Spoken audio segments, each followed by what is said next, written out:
We are back for a Saturday night showdown. Major League Table Tennis getting set to see the Seattle Spinners and the Texas Smash. They'll be taking better strokes than the trash you just saw in that terrible pregame little fold. The Spinners and the Smash, the Merrill Center in Katy, Texas.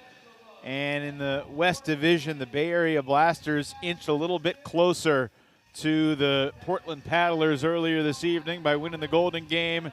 These are the matchups that we got coming up tonight. Nikhil Kumar did not play last night, so it'll be Kumar's debut here in Texas. And Bruno Ventura dos Anjos makes his MLTT debut tonight as we welcome you to our broadcast position. Evan Lepler with the Olympian, the Hall of Famer, the U.S. national champ, Sean O'Neill.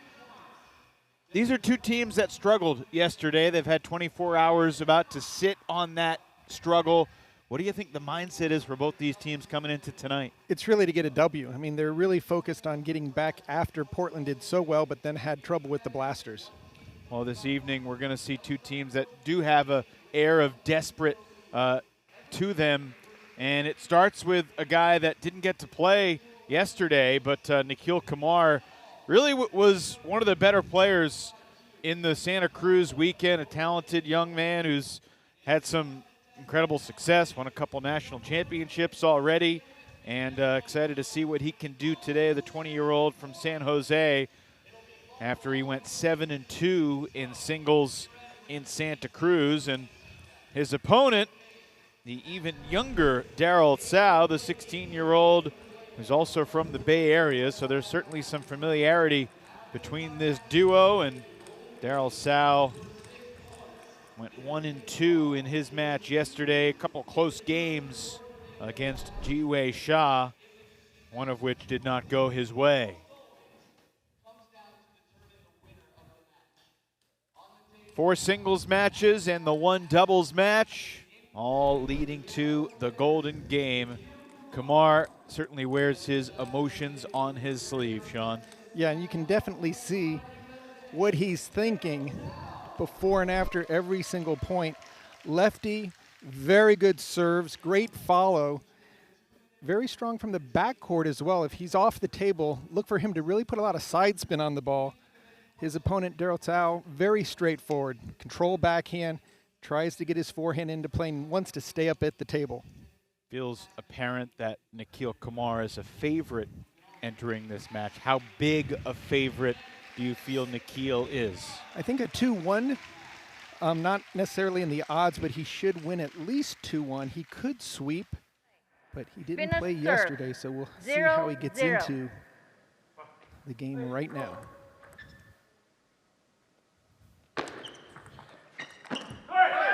First point goes to the Texas Smash and Daryl Tsao.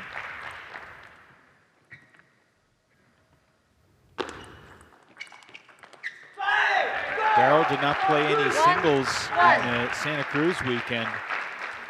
Battle with Ji-Wei Shah yesterday was his first ever singles match in MLTT.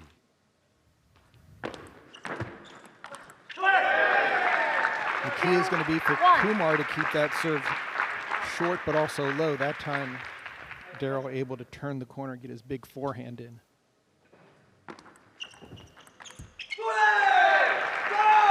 And you can hear Kumar after every point and generally even before the beginning of the next point.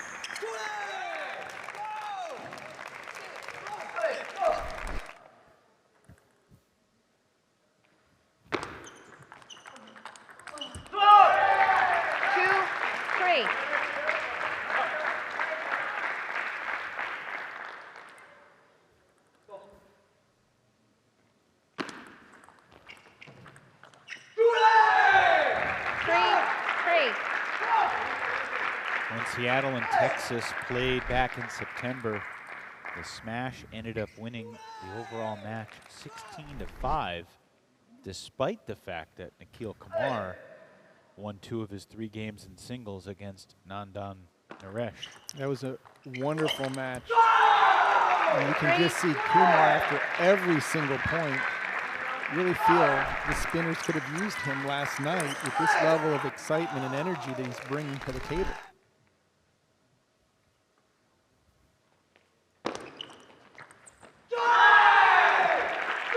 What do you think about the passion that we see from Nikhil Kumar, celebrating every single point like he just won the match? Yeah, this is normal for Nikhil. This is his MO. And when you play against a player like that, the only thing you can do is try to win points and keep him quiet from that standpoint, because he's going regardless if he hits a net or not. You're hearing him cheer himself on. He's making up for yesterday's missed match with the cheering section. 3-7.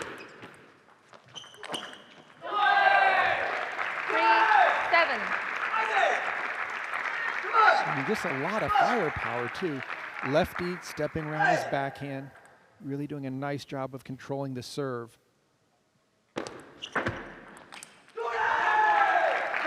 8-3 lead now for the 20-year-old Nikhil Kumar, the USA national champ, both in 22 and 23.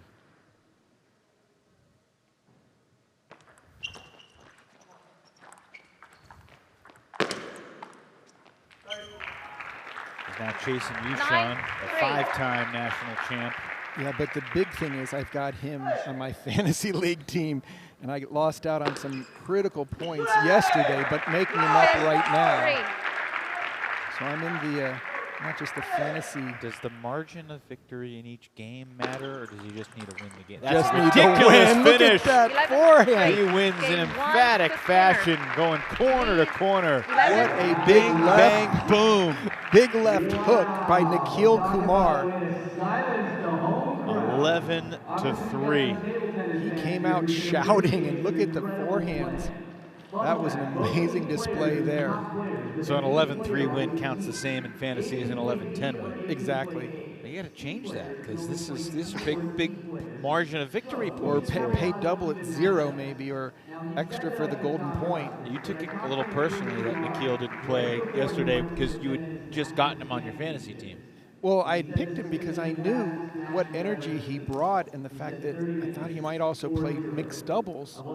He played mixed doubles last time, but it looks like they did the old switcheroo for the mixed doubles in this one. Olajide Omatayo is going to play the mixed doubles match today with Fabi Diaz. But I do have Audi Serena on my team as well, and he's in the 4th singles match. So looking to creep up. I'm currently 50th in the ranking. How many players do you select on your fantasy team? I'm going to say there might be 6 or 7, maybe even 8. I mean, there aren't that many players overall playing in the weekend. There's only 20 players that play each day and 24 players that play in the weekend. 0-0. You draft a third of all the possible available players? And you start at the top. 0-1.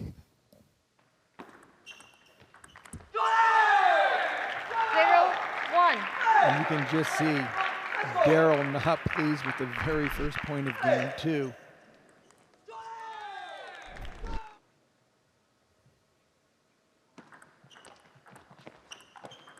Oh, that's a beautiful fading forehand. 2-0. Kumar took that down the line. Excellent technique.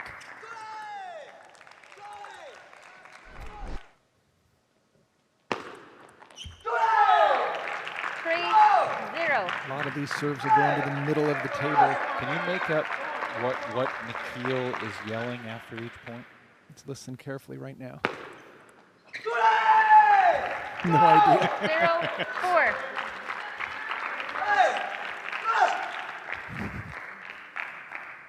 God bless you. Maybe we can ask him after the match. I know he says LA a lot, so. Missed it. 1-4. Sal on the board here in game 2.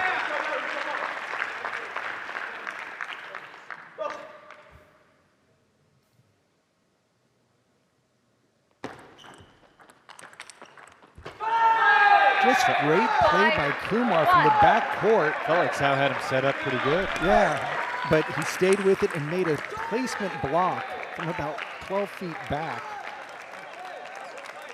Sal did not prepare for that type of return.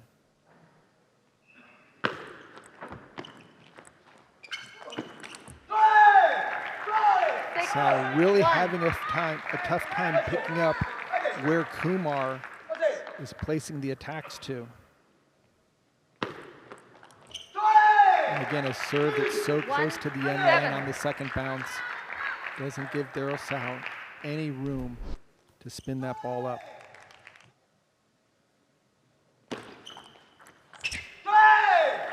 $19 to 4 right now. This is one of the most dominant exhibitions we have seen. It's actually turning into a clinic.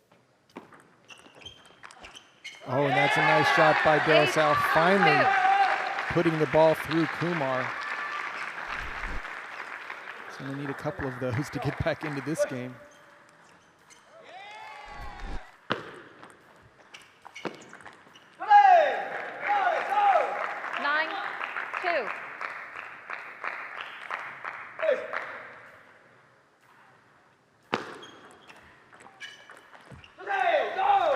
And that will create a whole smorgasbord of game points.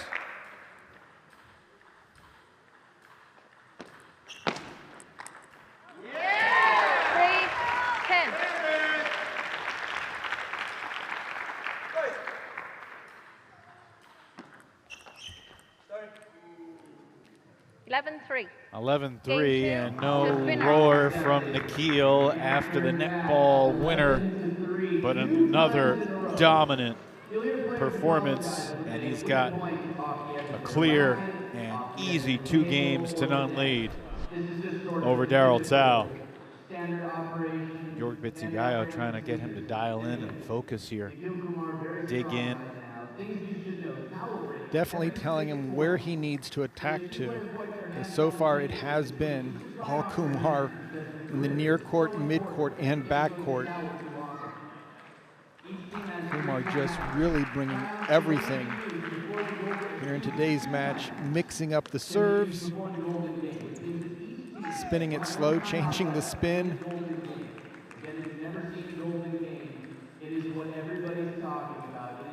Dropping it short, just really using the net. Pair of threes.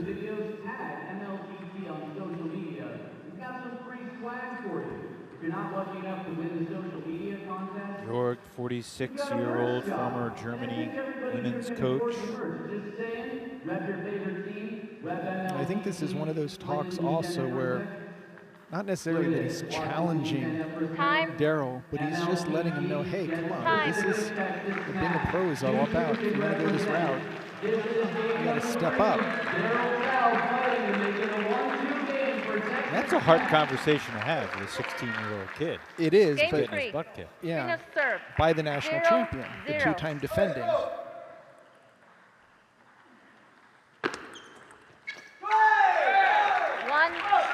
More of the same in the first point here in game 3.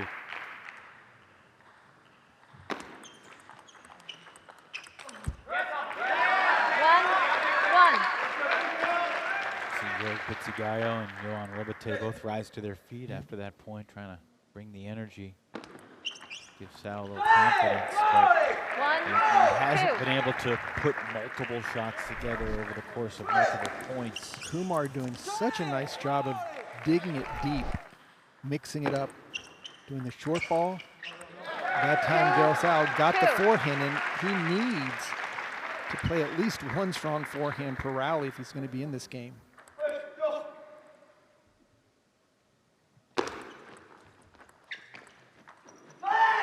What great placement. 2.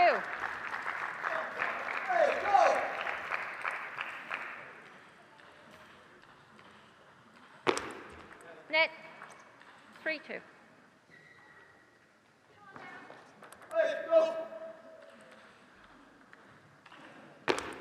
Net.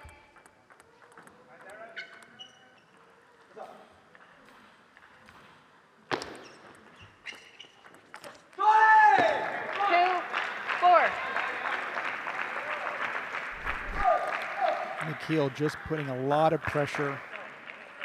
Seems like an easy ball to loop, but Nikhil takes it quickly off the bounce and always places it a little bit to the left or right to where you're most comfortable. You're going to have to move your feet if you want to loop his push balls. Again, jamming the ball down the line. 5.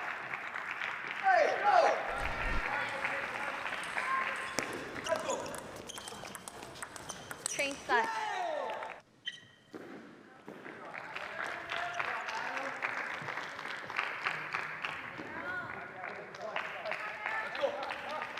This has been quick, and it has 2-5. been decisive.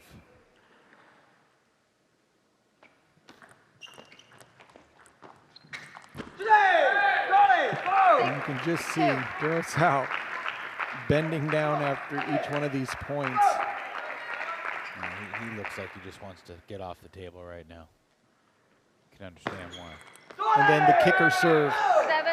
7-2. Kumar knows exactly when to change up the pace, and that last serve jumped a half a foot. Now he's going long on the serve and coming back with a side spin chop block, just changing the spin dramatically.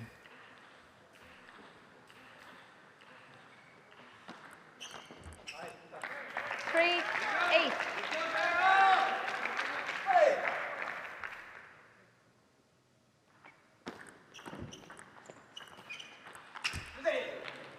Nine, 3. Even when he sets it up, he can't finish it more often than not. And Kumar has every base covered. 9-4.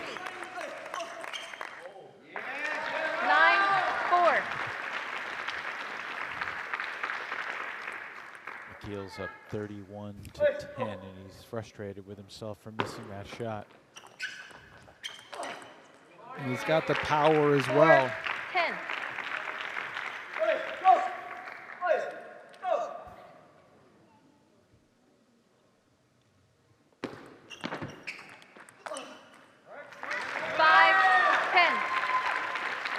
And you can see McKeel taking every point seriously. He's not going to give away a free point.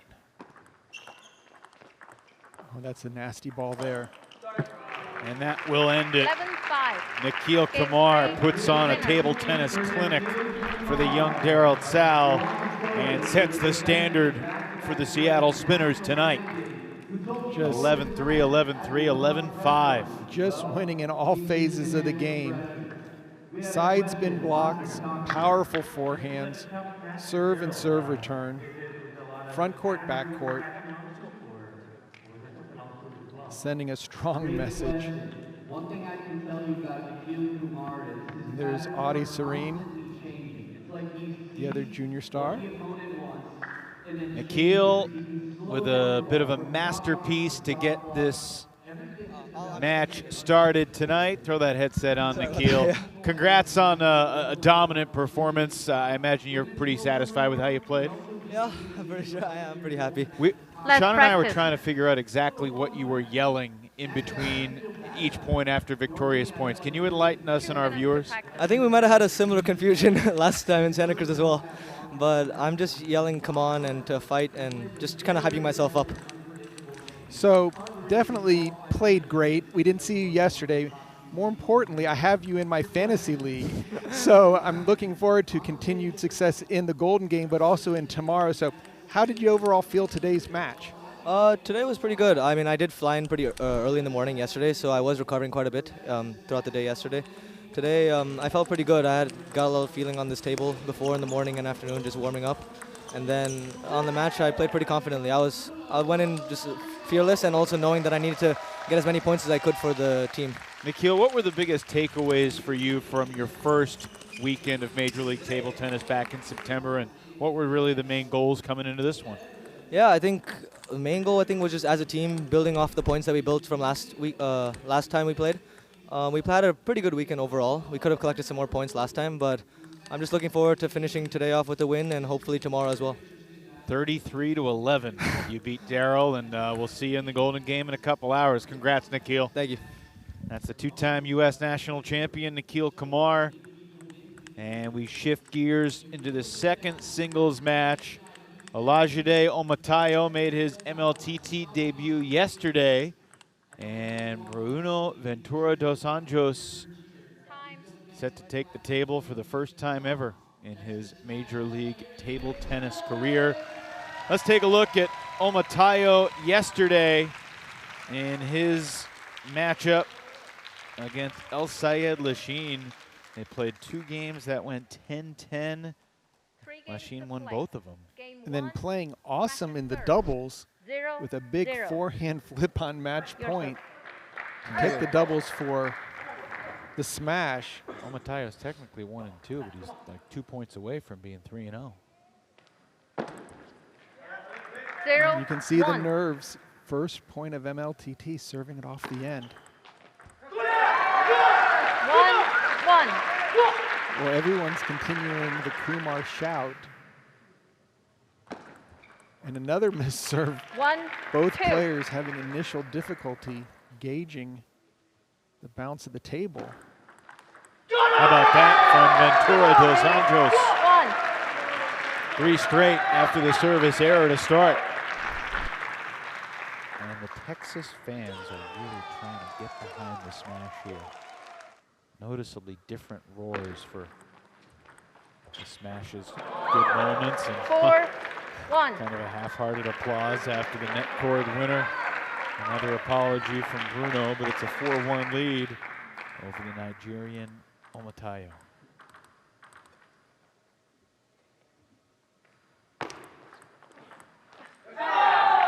He wound up for a big swing and didn't catch anything. It's going to be tough for Bruno if after he serves he's stepping back. He really needs to be closer to the table to put a little bit more pressure.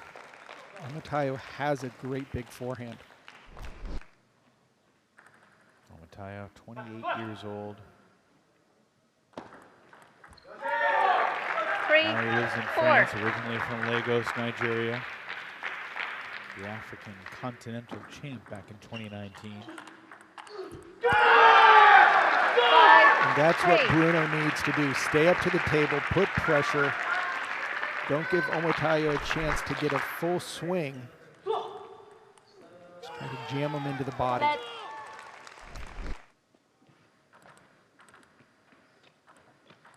5-3.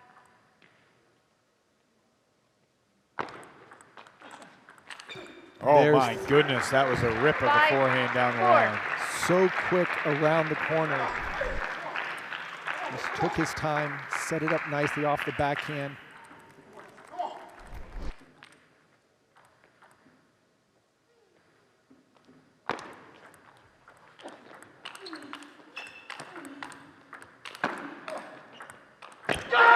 Wow, Bruno from the backcourt. Omatayo had him where he wanted, off the table, just scrambling. But somehow Bruno got one more ball back.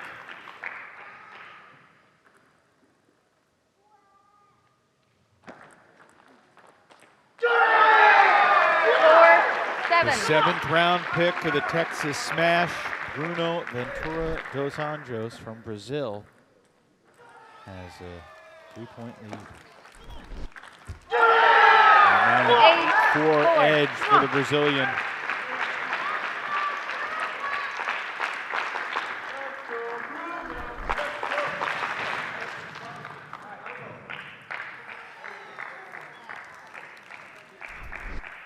They already have the chant, "Let's go Bruno," brewing here in Katy.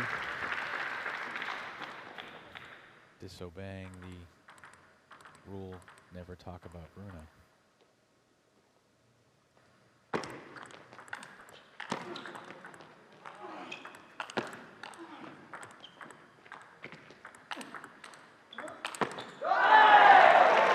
Good defense from Omatayo. Excellent backcourt retrieving, just keeping the ball in play, hoping for an error. And finally, Bruno goes long. It's partly the crowd noise, it's part just the intensity of these players and the energy, but there's a different level of tension early in this match. 5-9. And the Smash are on their feet after each and every point.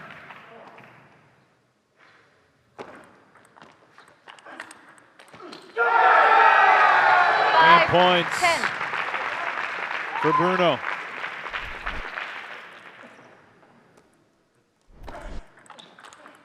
Oh, 10. Matayo stays alive here in game one, pulling that rabbit out of his cap. And I just want to say that looks, I don't know if we're going to call it a McDonald, but that backhand down the line was devastating.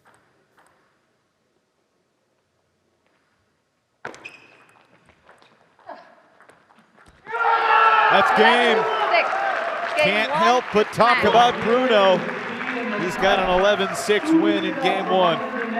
Just a lot of energy fighting to keep the ball in play after the net ball. But Bruno has brought everything here this Saturday night in Katy. Years ago, I remember watching it live, and he's still got every bit of that skill and that touch. 38 years old. Yeah, no way, Adam. Spent the last 9 years living in the U.S. Grew up in Santo São Paulo, Brazil. And he is 1-0 MLTT singles. Just doing a great job of picking the angles. And we saw this from the backcourt when Bruno got it done.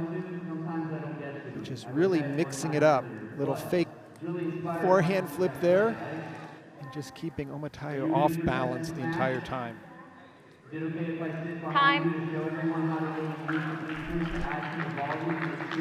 5-point win in game one. Awesome, all right. Bruno Dos Santos. See if he can back it up here in game two. They're down to 1-3. Could it be a comeback? Let me hear you get Bruno. You're surprised that after a service error to begin the game, Bruno is able to Game 2. dominate the rest of the way? Serve. Yeah, 0, very surprised, 0. especially considering who I have on my fantasy league in this match. 0, got on the tile? 1. Got that right.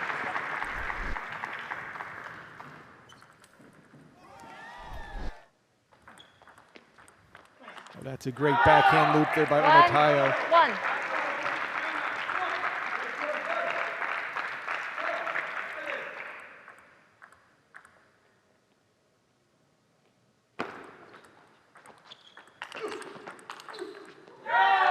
That's what we're 1, talking about.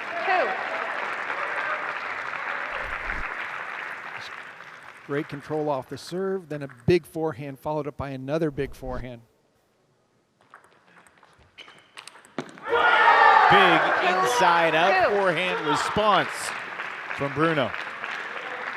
That was a Tao Jung speed forehand. Tried to just 3, push that one back and the spin clanked it wide. And Matayo 2, now ahead 4. 4-2 here in game two.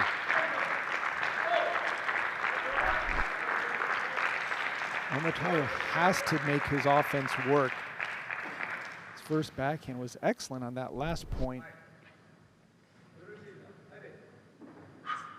Bruno has really been controlling the tempo so far nicely.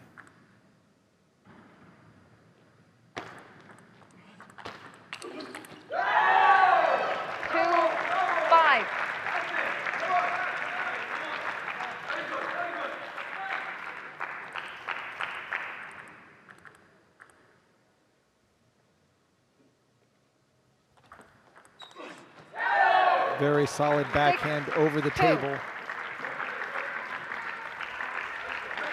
Little separation here.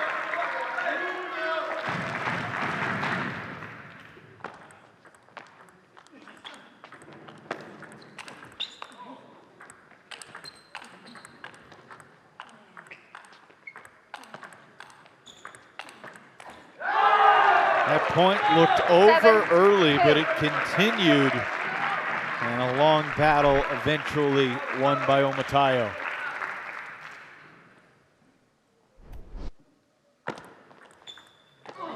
Wow. Bruno with the backhand down the line, off the bounce.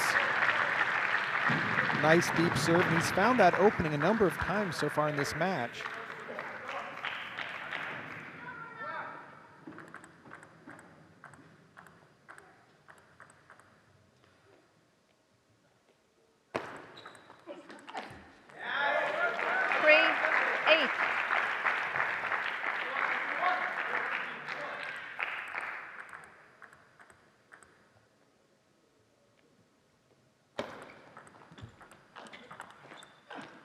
And that time, Omataya goes out to the wide 9-3. forehand.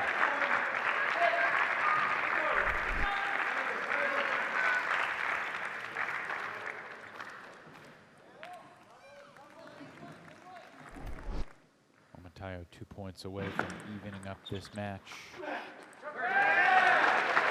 9-4.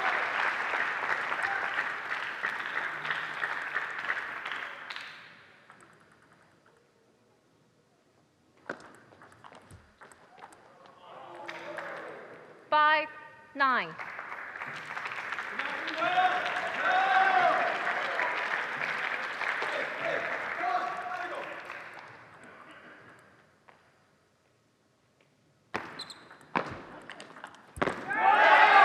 Three straight points. 9. Mounting a comeback. A blowout at 9-3, and all of a sudden, that's to get it within 9-7. Net. 6-9.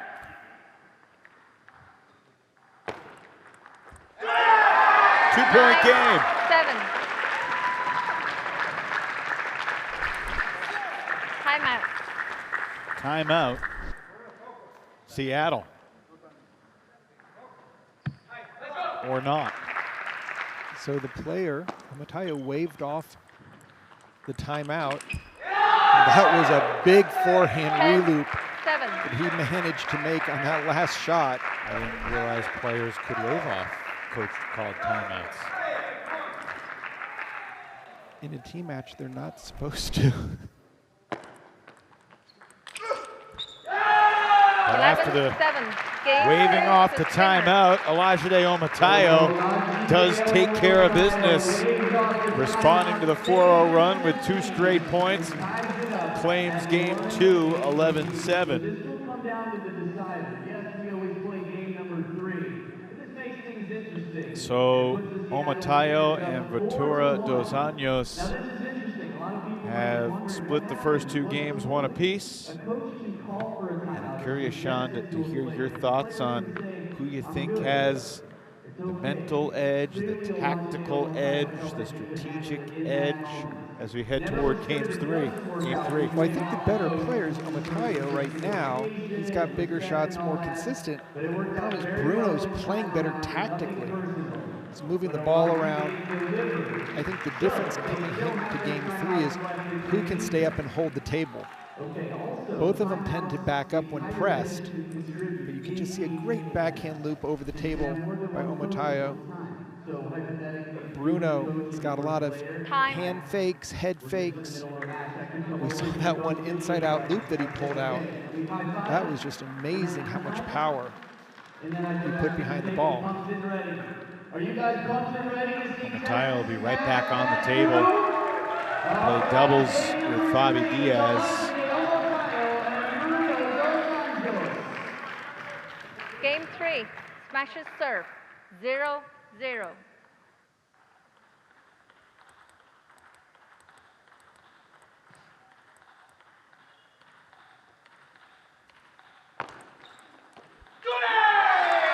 Aggressive 1-0. serve by Bruno.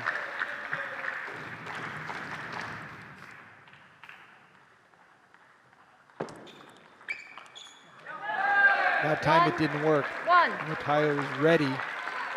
Was able to block it back quickly off the bounce.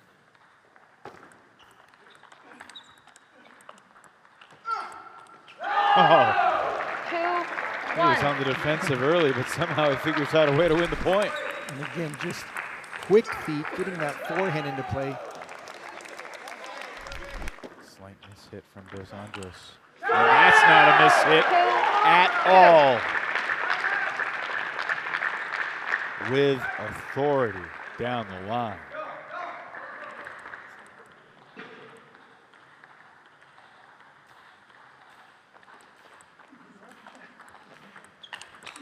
Another good forehand from 3-2. Bruno Ventura dos Anjos.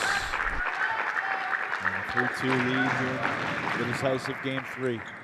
And again, Bruno holding the table exceptionally well, not backing up.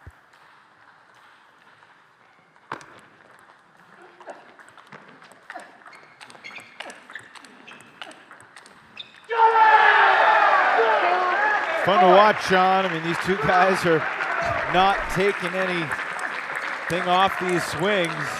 Everything they've got, back and forth we go. And it's a battle of winners. The firepower from both these players just at full extreme.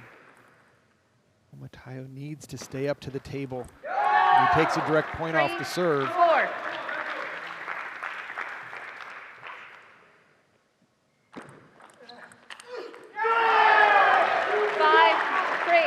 That was the plan.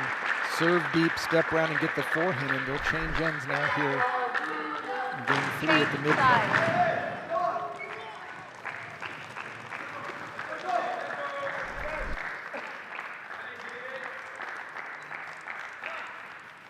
5-3.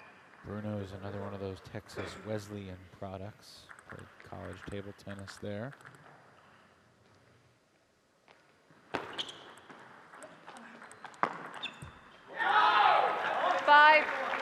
These are the points that get the tightest during the final game 3.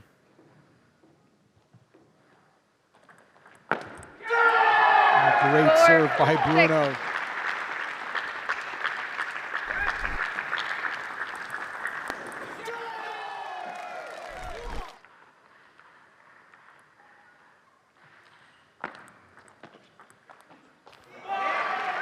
4-7. Just a miss hit, going for a backhand. Just lifted it off the end. Knew it as soon as it left his paddle. Net. 4-7. Lucky break there that serve was a net. Ooh. That almost 7-5. crawled over. So they go to the towels with Ventura Dos Anjos up 7-5.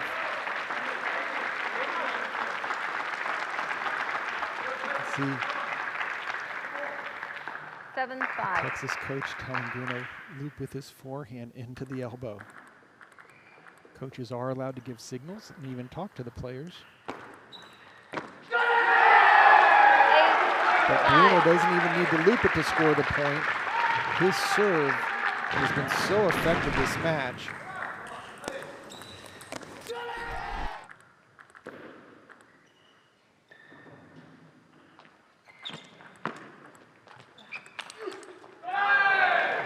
Big time reloop by Omatayo. Bruno's been up this game, but Omatayo's not going away. That is not an easy reloop off of a strong opening.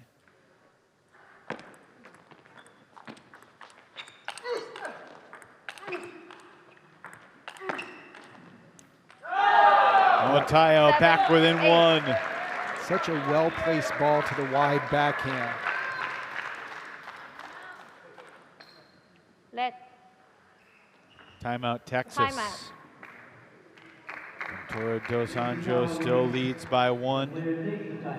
And the timeout here comes at 8-7 in game 3. Just an opportunity for Texas to slow down.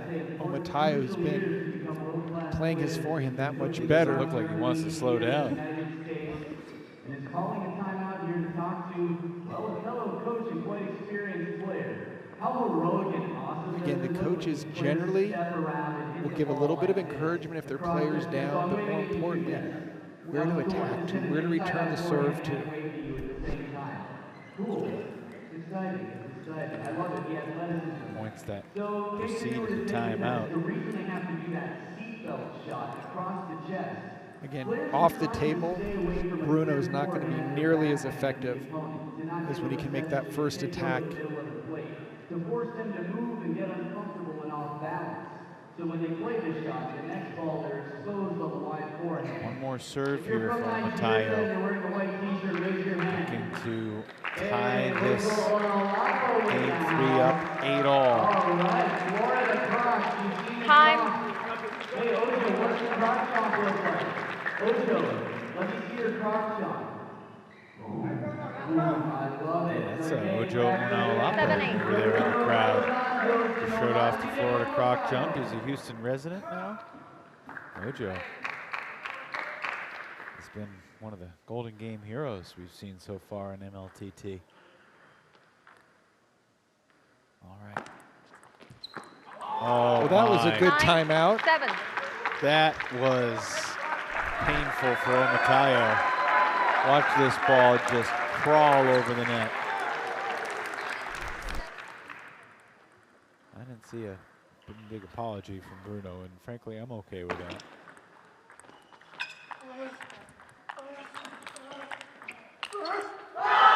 Omatayo 9, isn't. 8.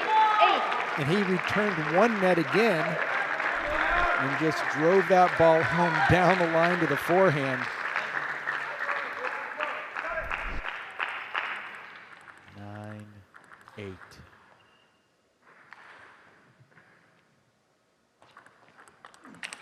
What a shot. 8, Just 10. absolutely unleashing the low power. Just stepping around off of a strong backhand flip. Omatayo couldn't get out of the table fast enough, barely put his racket on it. Down game point. Net. 8, 10.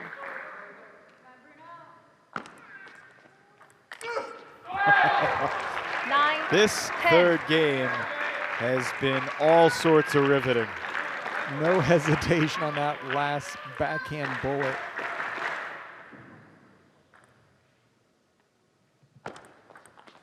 Oh, but a winner with the backhand down the line.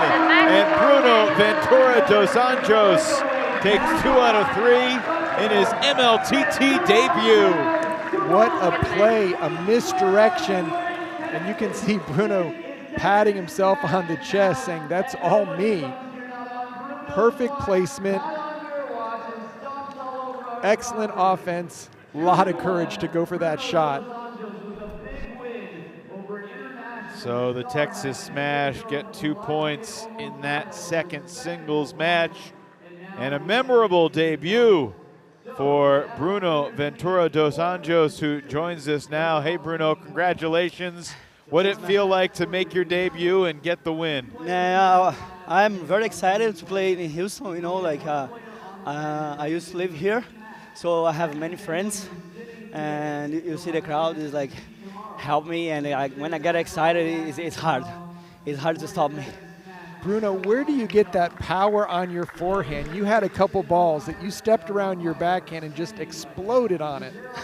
That's practice. It's something that I do like easier than maybe others. It's kind of like my thing, like, you know, counter-attack forehand, use a strong forehand. But today I did more than I was expecting. You certainly, when Jorg took the timeout at 8-7, I believe, you looked a little, I don't know if jittery is the word, but excited, wanting to get back to the table. What was the message from coach, and how did you close that out? He was telling me to keep calm, you know, like don't rush with Texas the ball. Smash, I was let's good in the practice. rallies. I didn't have to attack too hard, especially when he was attacking. And after that, I got lucky and I hit the net. I was like, oh my God.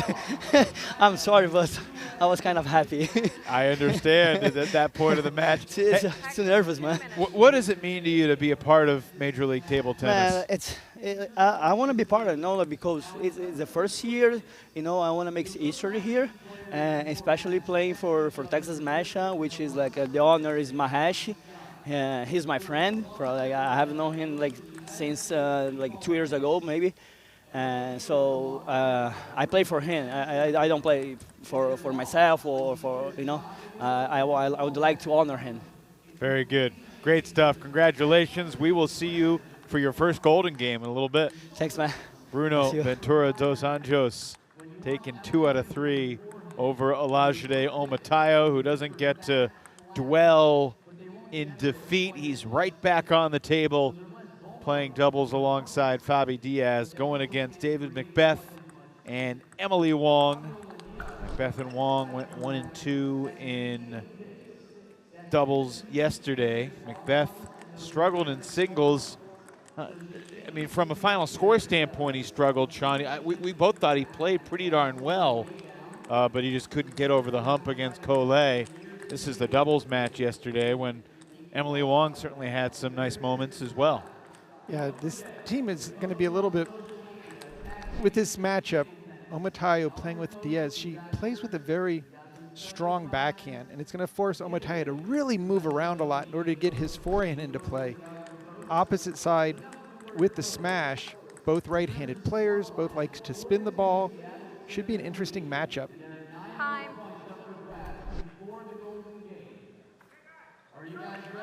Do you look at this doubles pairing as pretty even, or do you give Macbeth and Wong a slight games to edge as play. the favorites? What do you think? I Said think yellow serve. Macbeth and Wong are 0, going to just play 0. consistent. They're not going to play great. They're not going to play poor. It's really going to come down to Diaz. Can she move her feet, get her backhands to land? And then Omotayo has a big forehand. If he can take enough of them, I think the spinners will have an outside 1, chance. 0. 1, And 1. they certainly went for that forehand there, but it's 1-1.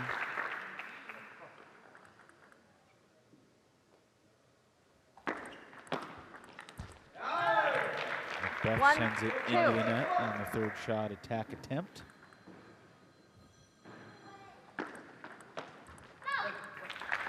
Two, 2.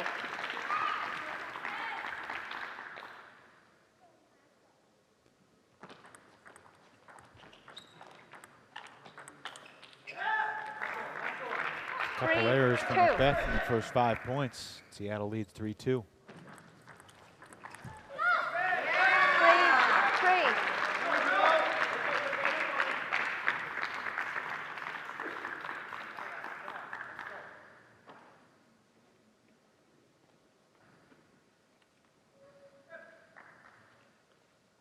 Spinners with a 4-2 Net. lead in the match overall. Kumar got him 3-3. started well, taking 3 points from Daryl Tsao. And that's the combo right there. 3, Diaz with a 4. nice control on the serve return. Omotayo getting his forehand in.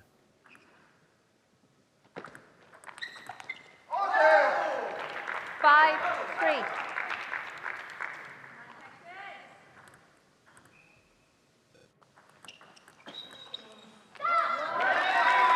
5, 4.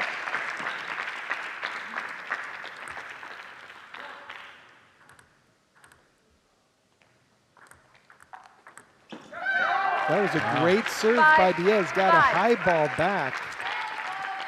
And Omotayo just whiffed on it.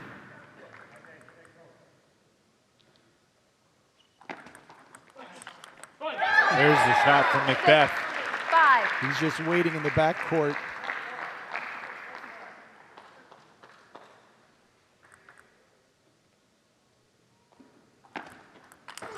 Oh my. 6, There is the power from Olajide Omotayo. Just completely sent that ball over with some authority. We're tied at 3s, tied again at 6s. 7, 6. Both teams are kind of alternating winners and errors. Oh, what a shot from under the table. 8. That loop with a lot of English to it. Look where he hits this. And that's against a Team GB player, giving him some English.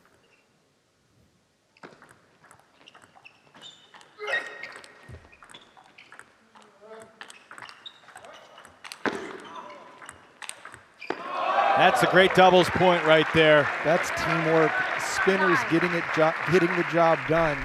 But Omotayo just really sending everything into the ball. Great finish by Diaz. 10, 6. Omotayo and Diaz have scored 4 straight points to set up game point. And it's Omotayo's forehand. Yes, Oh, sir. that's making the difference. Absolutely. 11, 6. 11-6 as they close on a 5-0 spurt to the finish line to take game 1. It's going to be a little tougher in game 2 for Omotayo to have as many opportunities, but that's what the spinners have to do. Diaz with the setup, Omotayo with the finish. So advice for the smash, they've got to play more offense. They can't just be the receivers of Omotayo's big forehand flurries. The other side has more spin. So in Emily Wong's case, when she serves, she turns the purple side to her forehand and serve. See in the top right corner, on deck in the third singles match of the day. Andrew Sau and Yolanda Ribate. 6-6 after that first shot, but Diaz with some power into the gut of Wong, and then Omotaya does the rest. Time. To close out this match. Kaboom. So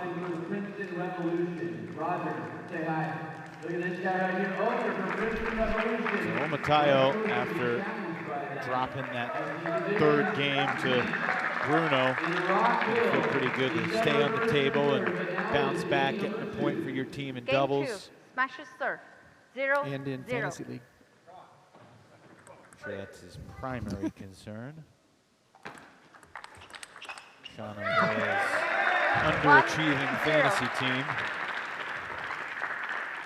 And Macbeth showing, do not play the ball to his forehand. 1-1.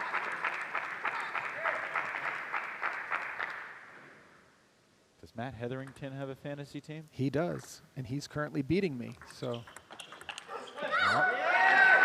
hoping John, to it's been fun, but we may never see you again. making up some ground here. Courtesy of Nikhil. 3-1.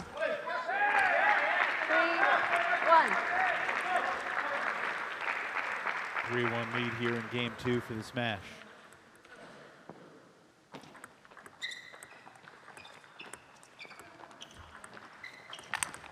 Fabi Diaz going on offense. 2.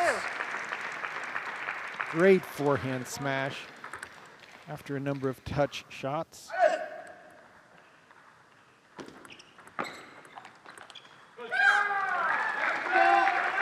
And that is exactly what the Texas Smash has to do. Get their offense going.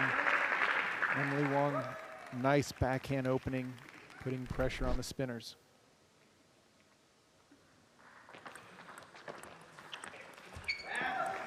3-4.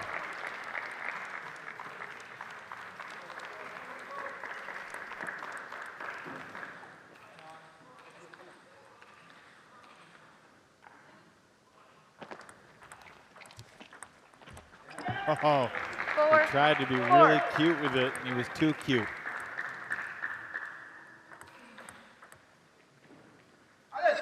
Four all.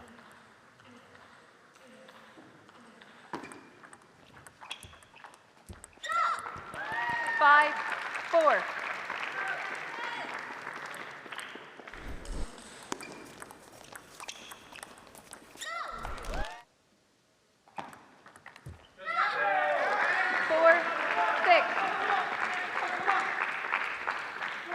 Not a lot of rhythm in these last couple points.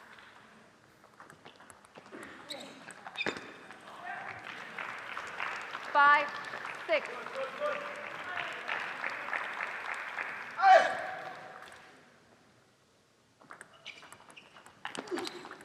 Oh, what a shot from Emily Wong. 5. Just redirecting Omotayo's strong forehand drive, taking it back cross court. 7-5. Let's play.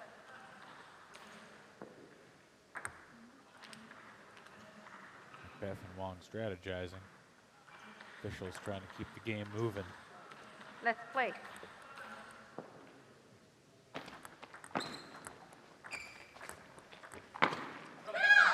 What do the rules say 5. officially about how quickly you need to serve the next ball following the previous point? Basically, it's just continuous play.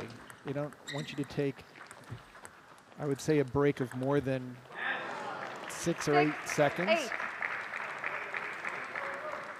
What they don't want to have happen in doubles is players just having a conference between every point. 6. Diaz frustrated. She missed that one. Difference maybe between 9-6 and 8-7. Net. 6-9. Net. Oh, Back to Omotayo back. going for a deep serve. Very risky.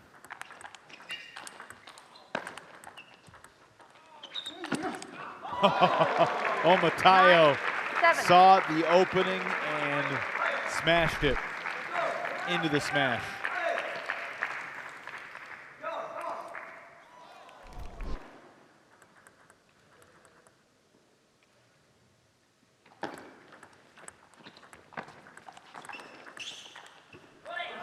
Could be a huge turning 9, point right there. Yeah, Now credit 9-8. credit Diaz getting her strong backhand into play. Her placement goes up a notch every time she can use that pips out on her backhand side to punch the ball.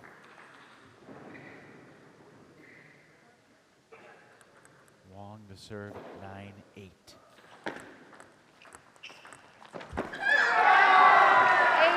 Matayo has to get in quicker. Just getting to that ball late.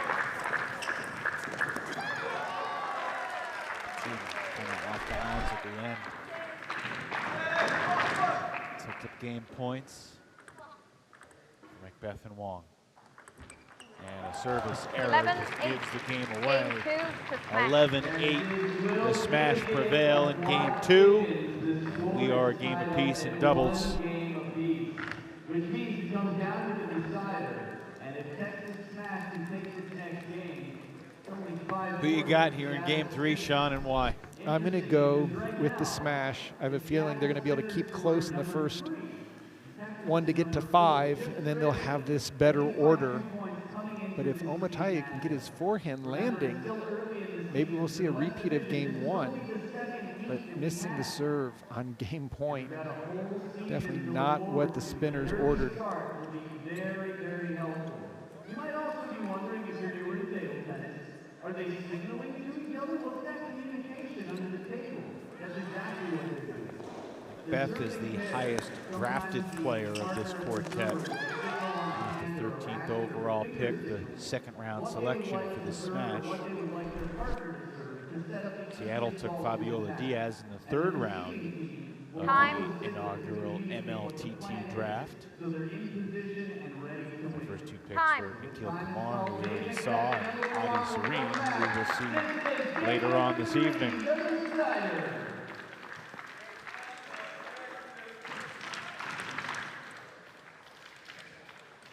Game 3, finish serve.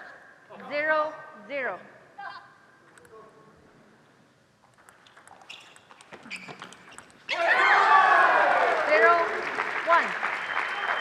Very strong start by the smash.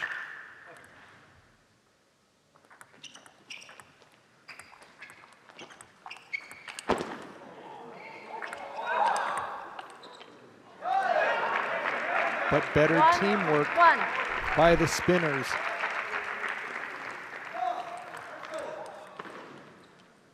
Matayo playing his 6th consecutive game, sweating through that shirt pretty good.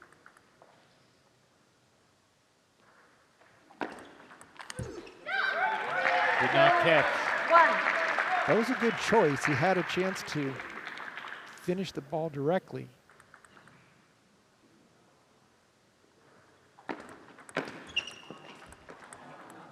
2-2.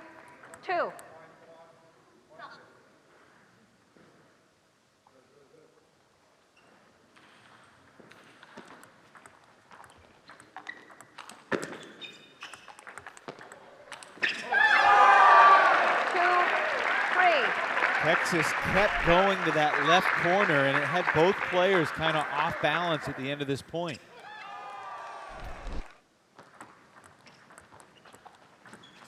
My goodness, Matayo again trying to get around to that forehand and almost took out Joanna Pejnovic, the umpire, to the left side.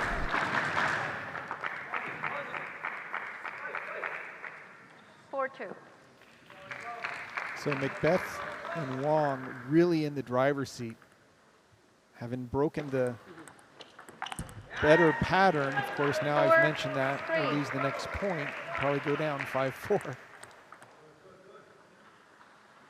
a big point on their serve. Nope. 4-4. 4 all. point still stands, though. Even if they lose this point, they're only down 1. They get the switch to their advantage, presumably. You can see the Cage clenched 5. fist from Omotayo saying, this is exactly what I needed to do. Spins it up from the floor. Macbeth goes long off the net. Both Macbeth and Wong just play so safe. They're not going for too many big attacks, just playing very positional, leaving it up to the opponents to take all the risks. 4, 6. All of a sudden, 6-4 lead for Omotayo and Diaz as the serve shifts back to the smash. That's a heck of a backhand. 5, 6. A screaming winner. Just using his height, his leverage.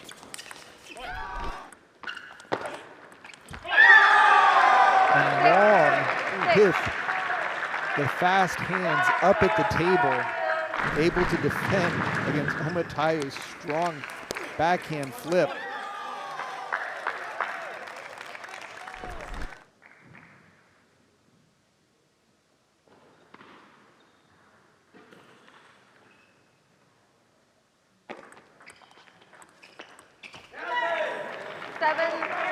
And Diaz using the short pimpled surface on her backhand to just take the pace off the ball, confusing Macbeth.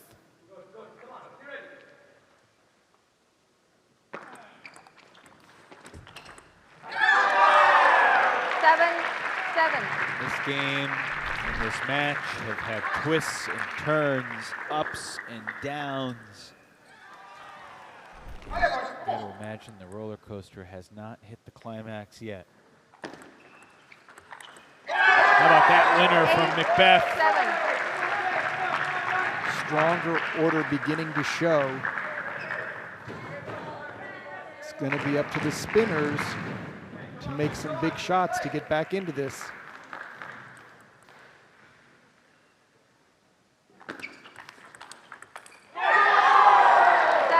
Diaz went for the pretty big return, Sean, but Omotayo could not handle the re-loop from Macbeth. Again, the deep, quick serve, and Macbeth jumped on top of it. Macbeth missed it. 9. That was one heck of a chop return Yeah, by that was, Diaz. that was phenomenal. Macbeth almost took out the umpire.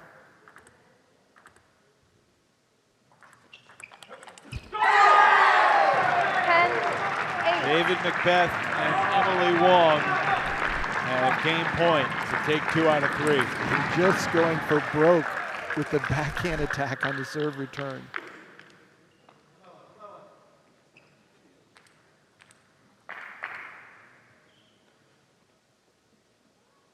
Let's play. 10-8.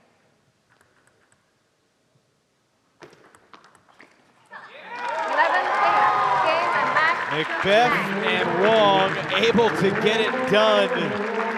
11-8 in both games 2 and 3 to take 2 points for Texas in doubles.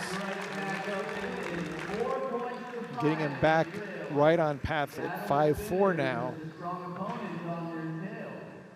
Very strong performance by Macbeth and Wong.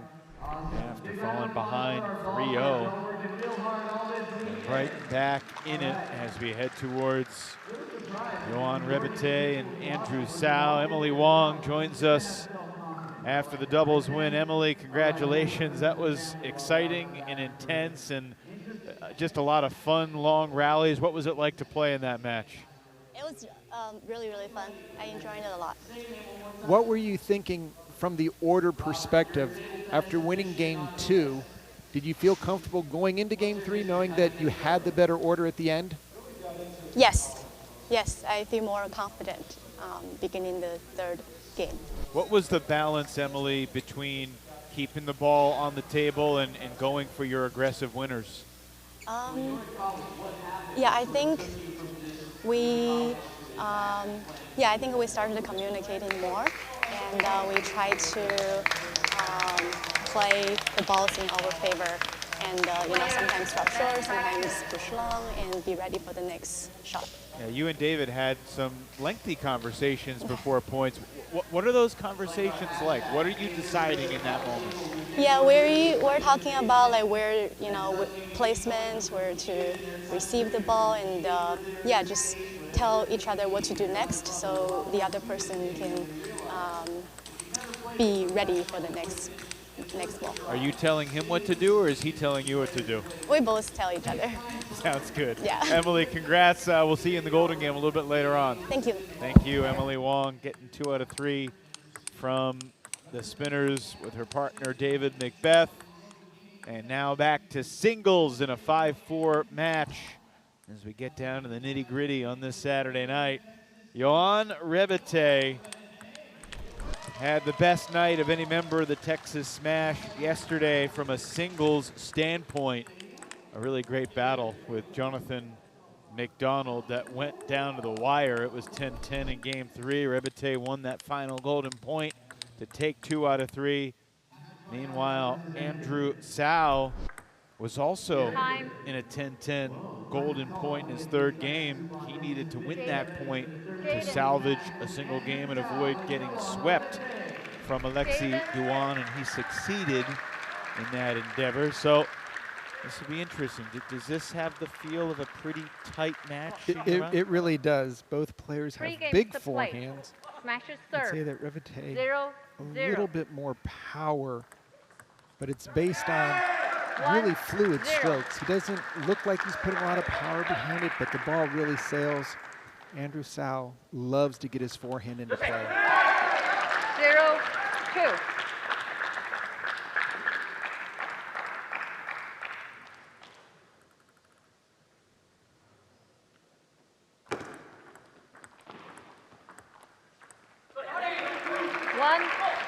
Tsao on the board. Andrew Tsao, remember, went 6-0 in singles in Santa Cruz. And he's got a backhand winner down the line there. First 4 points of this match, all won by the server.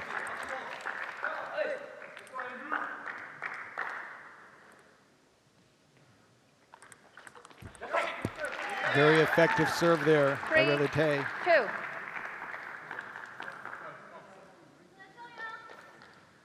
Yoann's 21, Andrew 16. 3-3. Tsao evens it up at 3. Makes me feel pretty old saying that these two guys have a combined age of 37. This is a year younger than I am. How old? No, Never mind.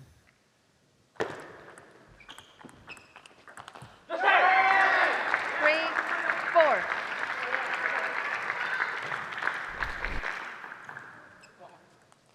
Of course, you started playing table tennis when the paddles were made out of dinosaur bone, right? Something like that. 4-4. Be a nice paddle. What is the most out there paddle you've ever had?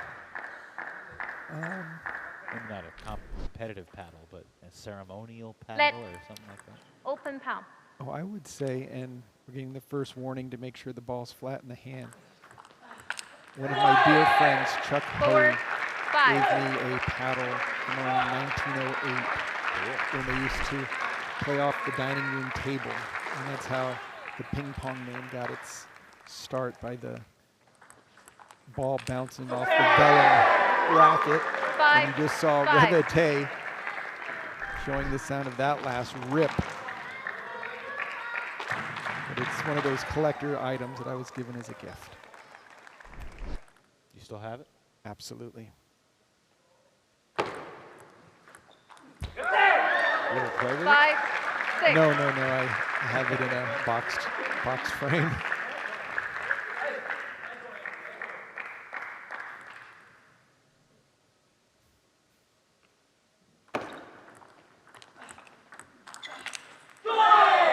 Good game 6, unfolding here, 6 6. all. And Andrew's getting his forehand in, and that's what he has to do to keep the pressure on Revete. And if you watch Revete's strokes, they are so smooth. So nice and easy with the ball. Never looks like he's out of position.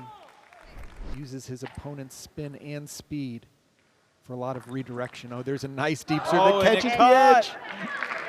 6, 7. A second apology from Sal, but you know he will gladly take that point. No better feeling than a deep serve that you just barely get your racket on for it to catch the edge of the table. 8-6 lead now for 6. Sal. And Andrew is playing the big points bigly right now. What did you just say? You heard me.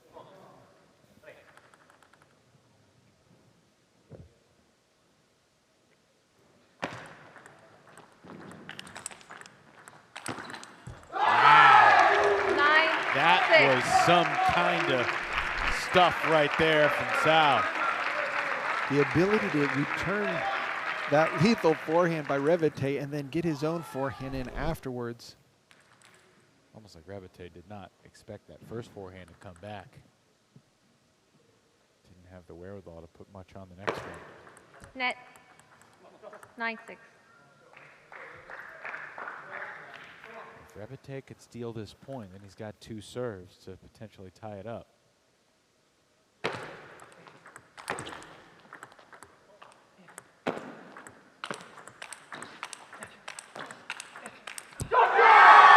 This is good 7, stuff. 9. And that smooth stroke of Revete is taking his time.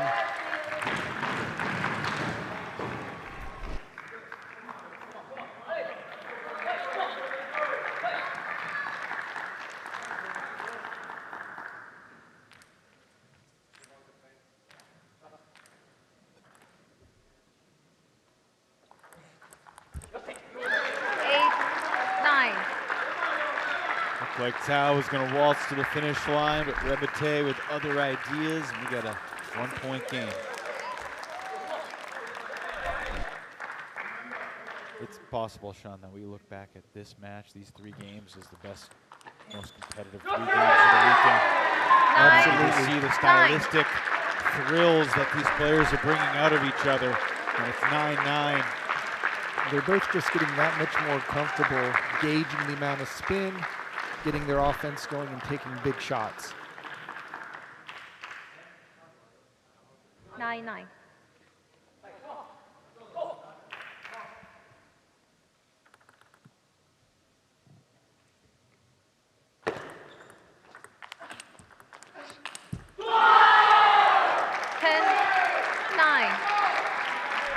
First game point belongs to Andrew Sau. After Revete's forehand caught the net. Revete has the serve on golden point if he can get there.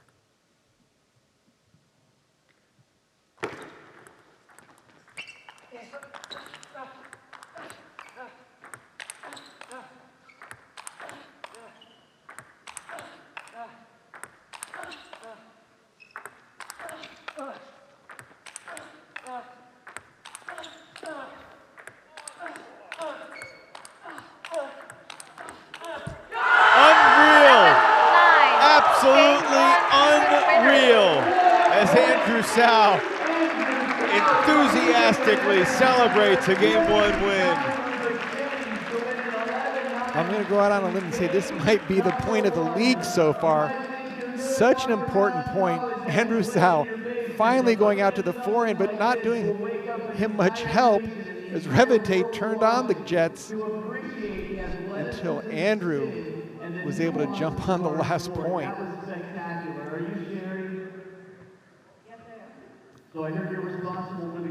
Is it hard to maintain your focus on a rally that's that long when you've had that many chances in the driver's seat to try and put the point away? Not for the experienced players. Once you get a player back, you know you're going to just work on the backhand side. And it's really just a matter of waiting for that 1 point if necessary, to zoom it out to the forehand. Problem is, Revite was able to get the offense back on his side, and what a rally that was. Time. What a game. I mean, Time. both teams really into it from their benches. And there's the winner.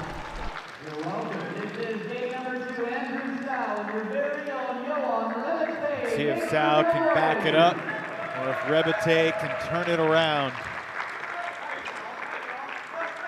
Game 2. Spinner serve. 0-0. Seattle now up 6-4. Sal to serve to begin game 2.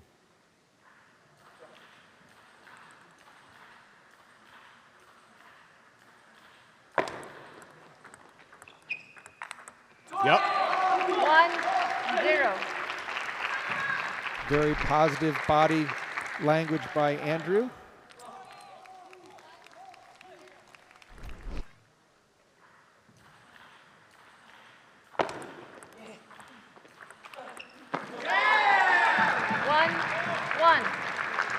I'm telling you, John, this is going to be 10-9 again, one way or the other. I can feel it. Players so evenly matched. 1-2. I mean, this is just toe-to-toe topspin. Both players staying up at the table. Net. 1-2. See that ball spinning off the net, all sorts of directions back toward the left. Good point for Rebite, 2-all.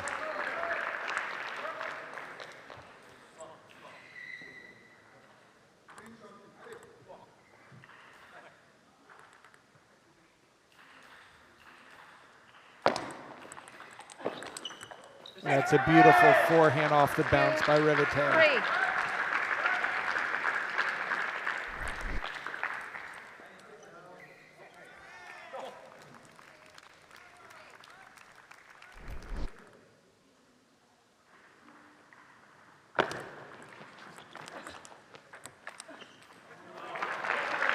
Wow, kind of looking up there as if to say, really? That didn't go in? And at the same time, he thought that forehand was so well placed that that should have scored directly.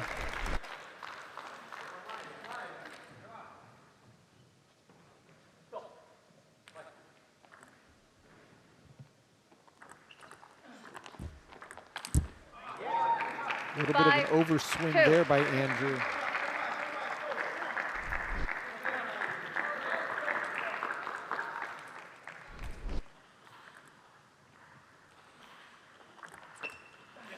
Wow. Aggressive serve right down the middle. All of a sudden, Sal's lost a little bit of his verve.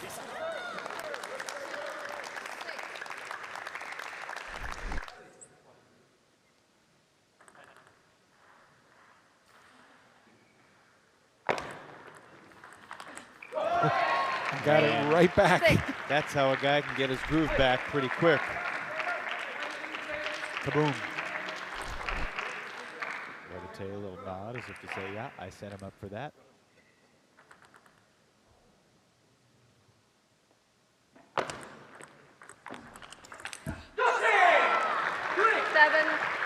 That was an important point. Puts Rebite in a position to create some real separation here on his serve.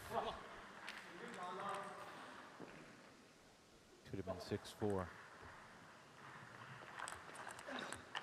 That was a nice pick off the bounce by Andrew. So not as much pace on the ball. For these two guys, momentum is a short concept because they can change it quick. 4-8.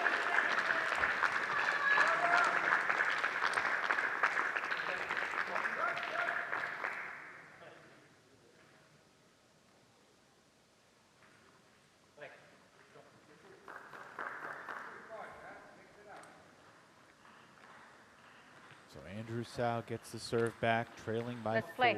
4-8. He won game 1, 11-9.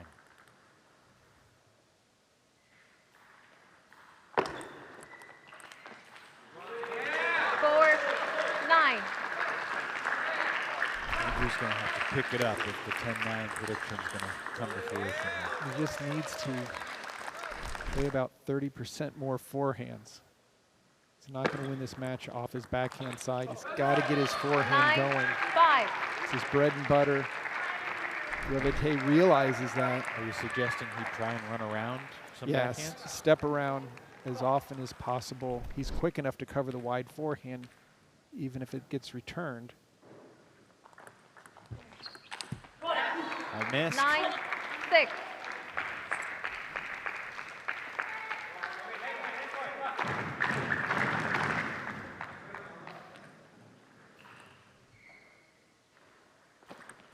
Net. 9, 6. Service error. 9, 7, 9. Sau now with 2 serves, trailing by 2 after he was down 9-4. Timeout taken. Revete will have a chat with Jorg Vitzigayo and his Smash teammates. I would look for both Luba and Nikhil to be giving Andrew as much advice. In terms of complications, you might wonder, this group over here, we're in Texas. Why are they cheering so much for Seattle Sinners? I'll tell you why. And this is going to complicate things for you, but it's going to make you. But coming into this timeout, it's been all Andrew Sau. And not just any Texan, he's local to Katy. So, Great over-the-table forehands. it's up to you. You cheer for anyone you want to. Mixing up the serve returns. But tomorrow, you're going to be cheering for Andrew. And then putting additional pressure where Revete unable to make his own serve. Come back into this. 2 points between teams.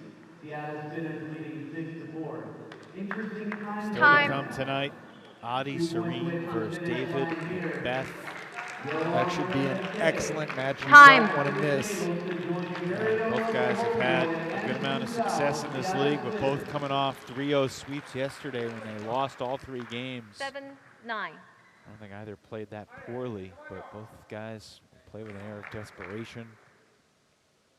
Beth has the size. Serene has the quickness. We'll see.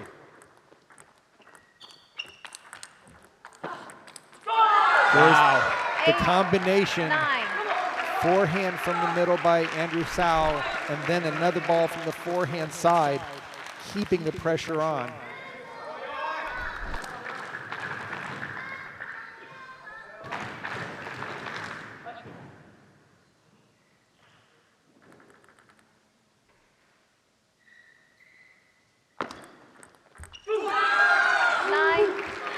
You From predicted it. 9-4 down, Sau has tied it up 9-all. And you're right, Sean. We are going to get a point at 10-9, just like we did in game 1. Who's going to have the lead at 10-9? Oh, a back edge. 9, 10. That's now 6 in a row for Andrew Sau. What a big point this would be for the spinners.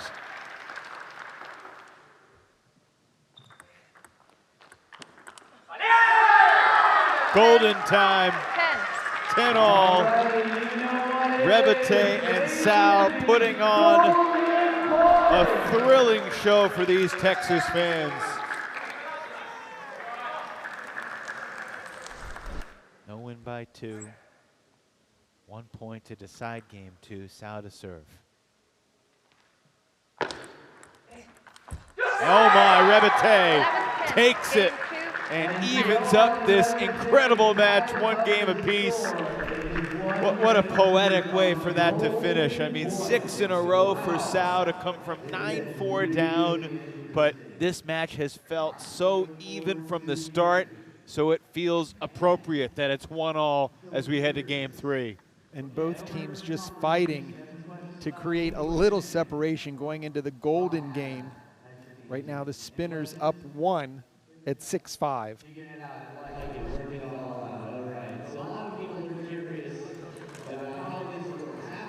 Revete just did a great job on the final point, getting it to the backhand side. Got to stay away from Andrew's forehand. The final point was on Sal's serve right here. But he returned it to Sal's backhand, and Andrew didn't try to get around it. Or even one game apiece in this singles match. Now a 6-5 match overall, with Seattle clinging to the 1-point lead. Time. Adi Serene and David Macbeth on deck. The Texas fans out in droves here in Katy.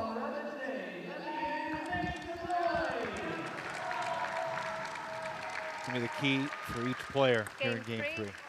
For Revete, up to the 0-0. table, make both forehand and backhand attacks count. And for Andrew, just play forehands. 1-0. Live on the forehand and run around everything if possible.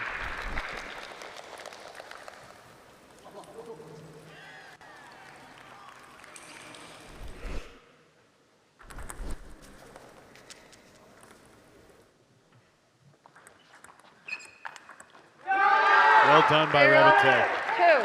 2. Again, where is he attacking? Backhand side.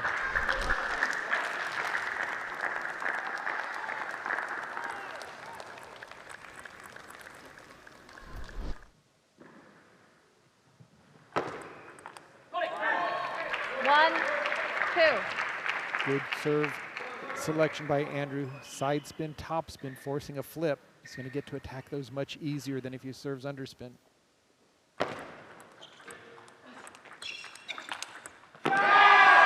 What do you think, Sean? Are we going to get to 10-9 again here in Game 3, or is one guy going to create a little separation?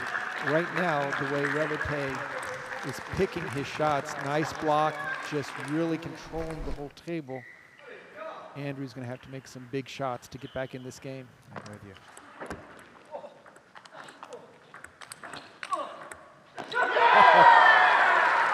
And that point had a lot of twists and turns in it. A very short serve that Sal was able to handle. And he was in control of the point, but he couldn't put it away.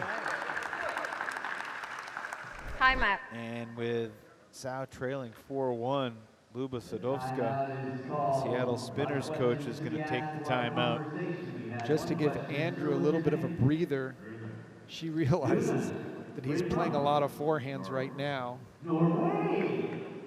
And Sean, in your career, you never really had golden point that wasn't win by 2, right? Right, always had to. How do you feel like you would have responded to losing a golden point? Because it's, I mean, to have everything ride on that 1 point, especially when you've won 6 of the last 7 points and then you fall short, it's got to be a hard thing to come back from. Yeah, no, it's definitely a heartbreaker, but all players realize, same after you lose a match and you've got another match, whether it's in a team event or in a round robin, you've got to forget it. You've got to just put that out of your mind, start fresh, and realize that you can't change it.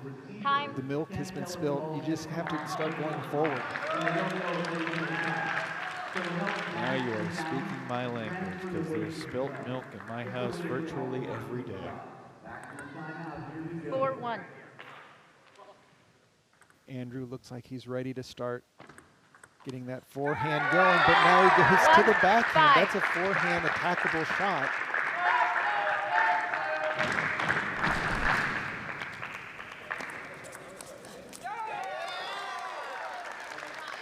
Smart serve by Revete, 1-5.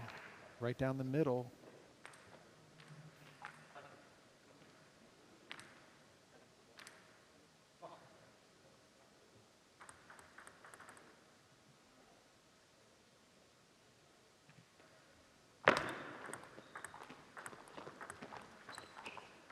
Back edge. 1-6. Now Revete can use the score up 6-1 as a bit of a teammate, not really needing to take any big shots, can trade points, play a little safer, and not allow Andrew to make his big forehand.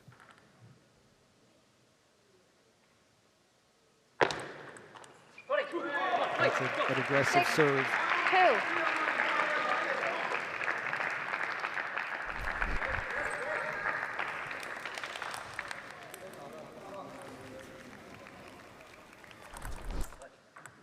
Net 6-2. 6-3.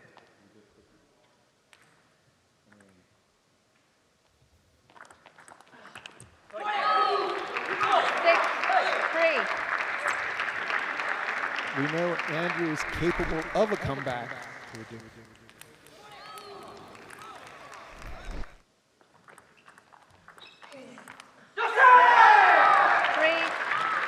Rebete might be playing at too high a level right now overall. I just really love his game, how smooth he is. Doesn't go for any crazy shots.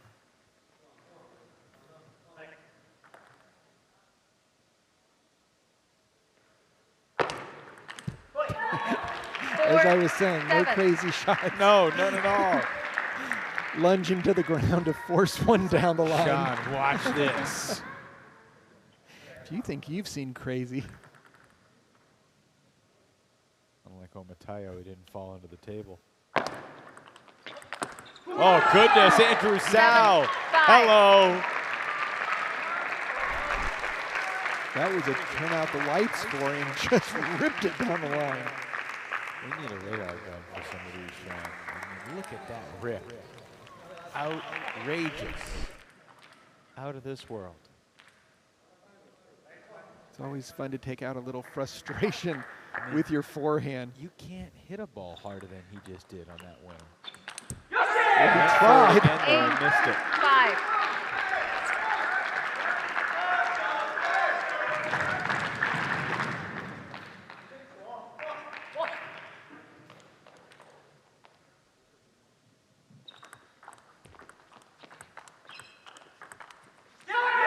And again, the smooth, 9. silky loop of Revite just stepping around the backhand. Nothing too fancy, just constant pressure.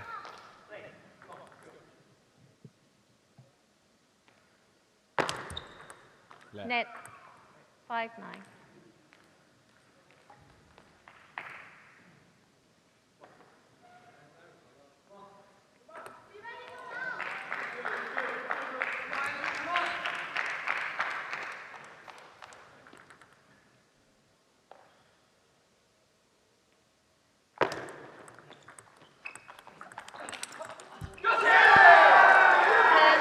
Revite has created separation. He has earned a slew of game points.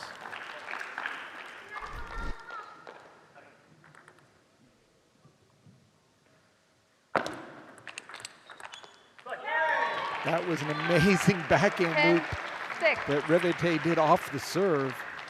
Andrew able to block it back.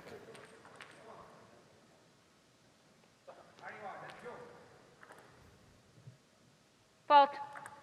Open palm. 10-7. She's given the point Directly, away. no warning. That was a low toss. And it's still over. 7. I think a little point there. Sal may have just done a point. Look at this toss.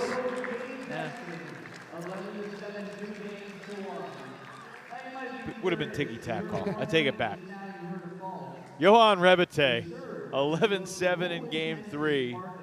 He's now 4-2 on the weekend, and he's a couple points away from being 2-4. He's won both of his golden points. And that was a lot of fun to watch. Johan Rebite slipping the headset on for us. Johan, congrats, man. What a battle that was between you and Andrew. Back and forth. You guys both had your moments. I mean, what was it like competing over those last 3 games with Andrew? Yeah, it was like, to be honest, a big pleasure to compete here, like with the fans. I think it was also enjoyable from your perspective, guys. So cherry on the cake. What's going through your mind in game 2? You're up 9-4. He's creeping back in. He ties it up. He takes the lead. How do you find a way to win that game? Yeah, I think I became less patient in the end because I felt a bit nervous, to be honest.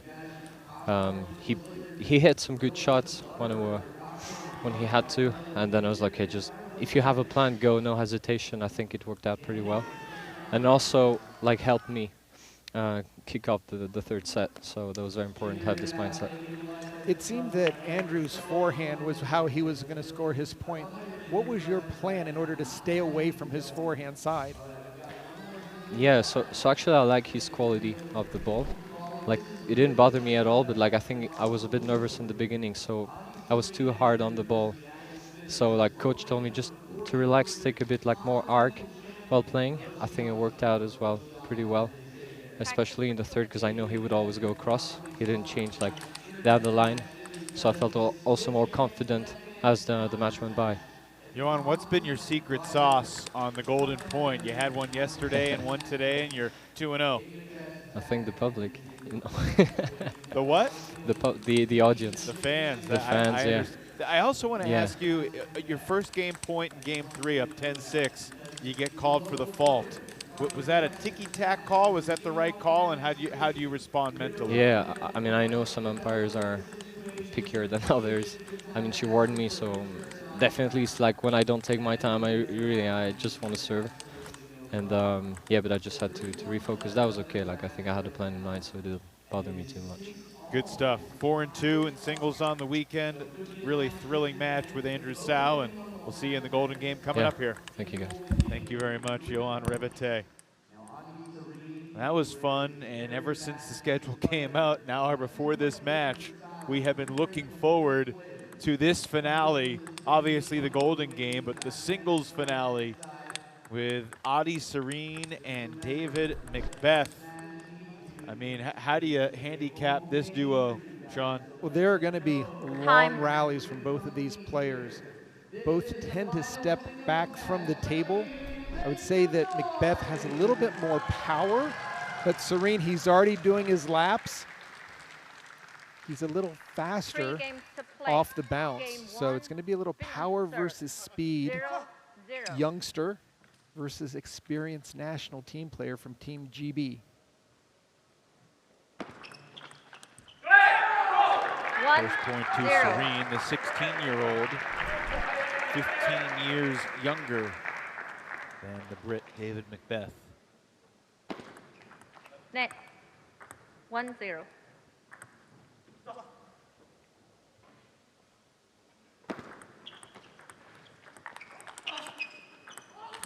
What a combination by Adi Serene. Picking up that wide forehand and then just putting the ball away.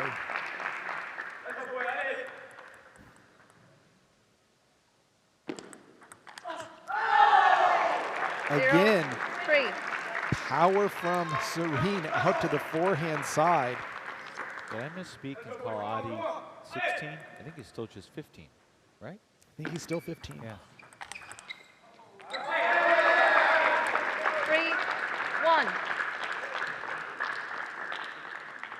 So Adi's been on this earth about half as long as Macbeth has.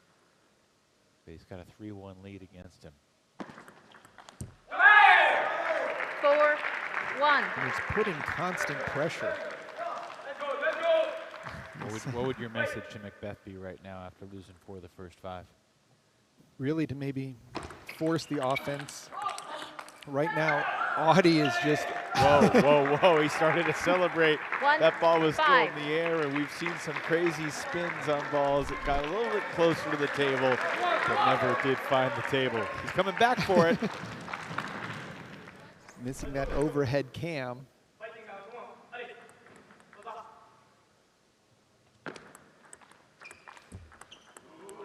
Two, 5. Maybe a little break for Macbeth that perhaps can give him a little momentum and confidence. And that's one way of stopping a run, is getting a net ball or an edge ball.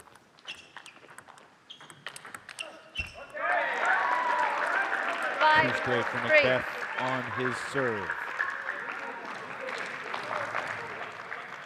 David was 5-4 in singles in Santa Cruz, but an 0-3 yesterday.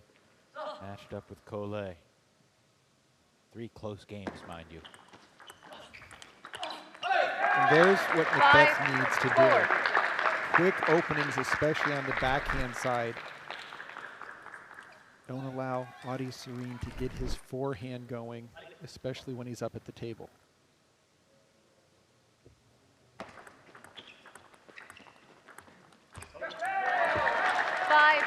Five. Four straight for Macbeth to even up this first game 5-all. Adi came out with the same energy level as Nikhil Kumar, his teammate. He's definitely slowed down in the last couple shots. And a service 5-6. error snaps the 4-0 run.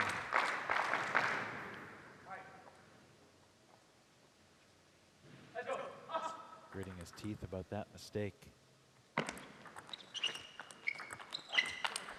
That's a winner. Serene able to 6-6. catch the racket on it, but excellent pace and placement. And Macbeth just really took his time.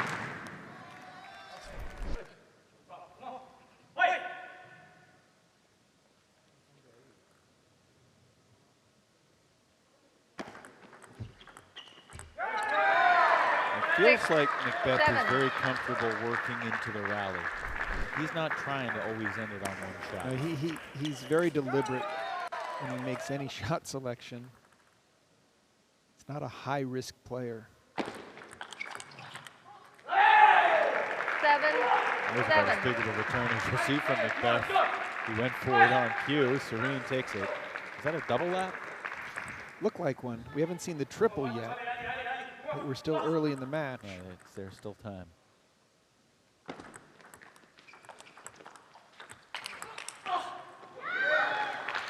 Eight, 7. Macbeth, again, just really taking his time, playing the angles.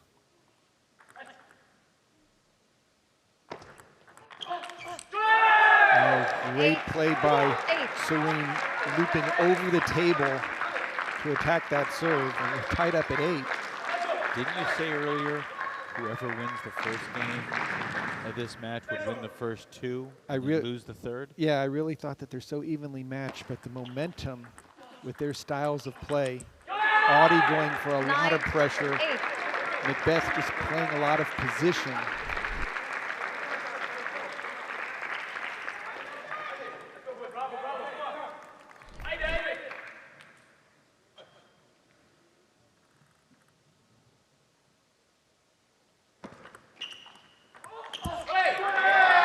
Tried the over-the-table loop. Really have to get into the table in order to make that forehand work. Tough to go inside out from that angle. Serene jumped out 5-1. Macbeth tied it 5s and 6s. Now 9-all.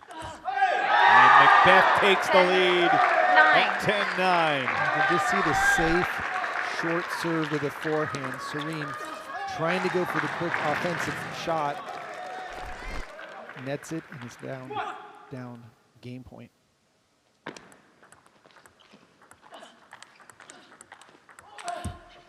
David Macbeth comes from behind to take game 1 over Adi Serene. Just excellent placement. Serene's looking at his racket. Why didn't I go for the first attack? Once Macbeth starts his offense going, very difficult to take it away from him.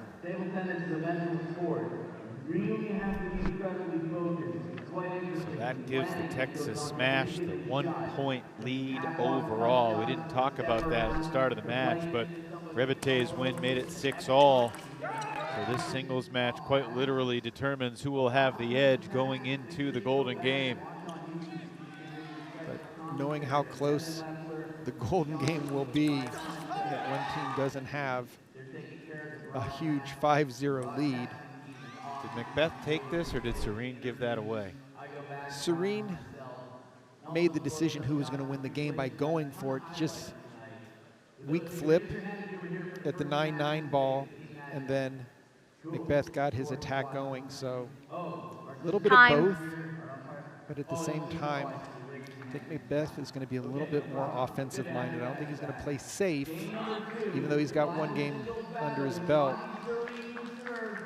Adi has played certainly beyond his years when you think about what he's done recently. He's the youngest player ever to win gold in Australian men's Game singles 2. at Smash is served. 15 years 0, old, less than 15 0. and a half. And he won gold in singles and mixed doubles, Oceania Table Tennis Championships. Just before the start of the MLTT season. Adi getting a little bit hot right now, as in negative hot. He was not happy with how that first point went. 1, 1. Not a lap going here. Didn't he tell us in Santa Cruz that he hates running? Yeah.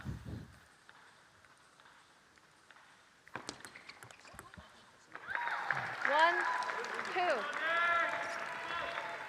Serene kind of looked around after that one. 2-1 lead. That ball hit the edge of 3, 1. David Macbeth's paddle. He was still attempting to backhand flip it. Actually, it might have caught That the center. That previous point went to Macbeth. It's 3-1. 3, 2. There was such a rocket off of that backhand flip, Yeah. but upon replay, it looked like he got behind it.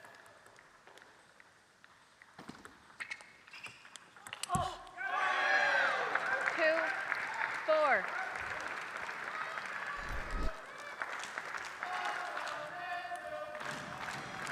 This is one of those high-risk reward situations for Adi. He's got to play offensive, but Macbeth isn't giving him anything to work with, especially when Macbeth can make that first attack.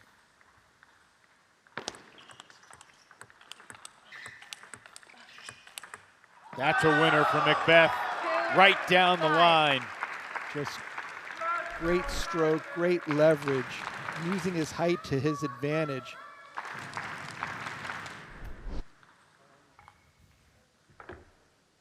Timeout, Seattle. With Serene Timeout. trailing 5-2 here in game 2. Definitely a make or break point or set of points right here. Macbeth has completely found his range, his rhythm. Serene's kind of in between tactics. Should he go offensive? Should he keep it on the table? Yeah, I mean, the last 21 points, Macbeth's won 15 of them. That's decisive. Happy birthday to you. Happy birthday to you. But Macbeth has done everything right. So once he gets that first attack going, and there's no crazy strokes, just keeps the pressure on, creates space between him and the ball, great loop down the line. Absolutely no way that Serene can put any pressure on him from the backcourt. You are a good example for many of you giving on your birthday, not just receiving. That's really cool. All right, back in the timeout. We've got Adi Serene. Time. David Bell, protect this man. Here we go. What do you think Luba's Five. message was during the timeout? Really, just keep playing your game. Can't go do something else. Adi plays good when he's attacking. He just can't go 5, crazy, 3. take big swings when the shot's not there.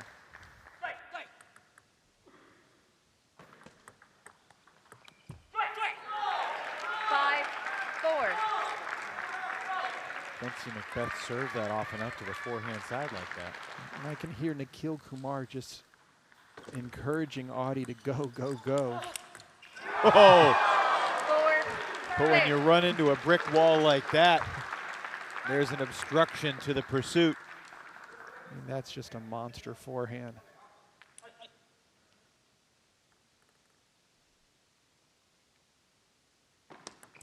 Next. 4, 6.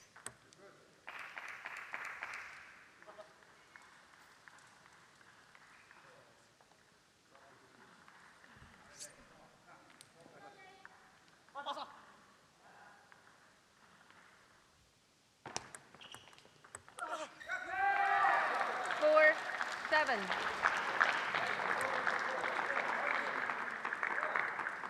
Macbeth creeping closer to a 2-0 lead. And a guarantee of Texas having an edge heading into the Golden Game. And that's just an 8, overplay right 4. there. Showing a little bit of youth and inexperience, just going for the big shot.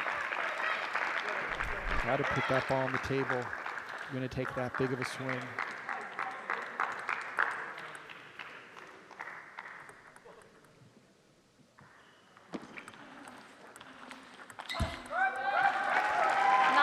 This one's getting away from him, Sean.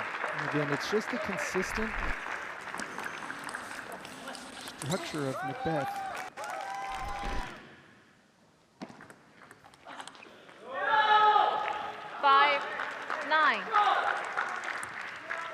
Problem is Audie missing those last 2 points on his serve. He's got to be able to hold his own serve. And that's so smart. Macbeth sees that the ball's coming off the end of the table on the serve, just spins it up.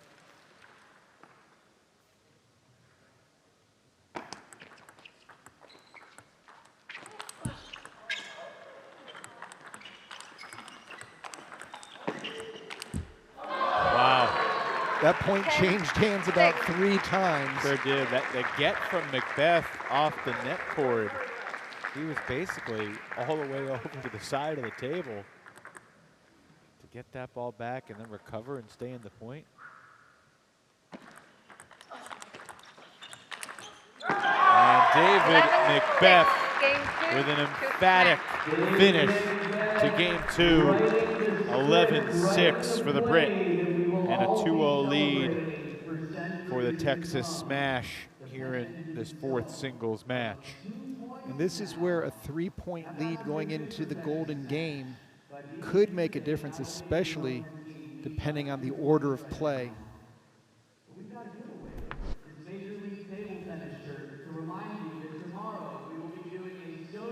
Coach Jorg has to be very pleased with Macbeth's performance. Again, nothing fancy, nothing special. A lot of power when he gets the ball, but he doesn't rush. He takes his time and works the point. Some of these combos have just been amazing.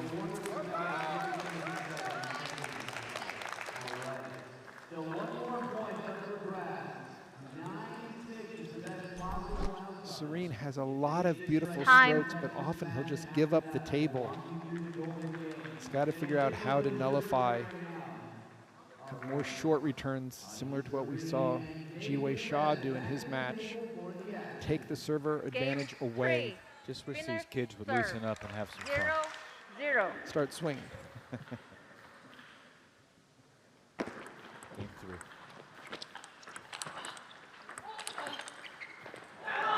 Sean, earlier today you predicted that in this match, whoever won the first game would also win game 2, and then the other player would win game 3. Do you still feel that way? Really do, just because Audie knows he needs it for his team. They don't want to start down 0-3. And at some point, his big shots will land if he's willing to keep taking them. It's just a risky tactic against somebody with the experience and the skill of Macbeth. 1-1.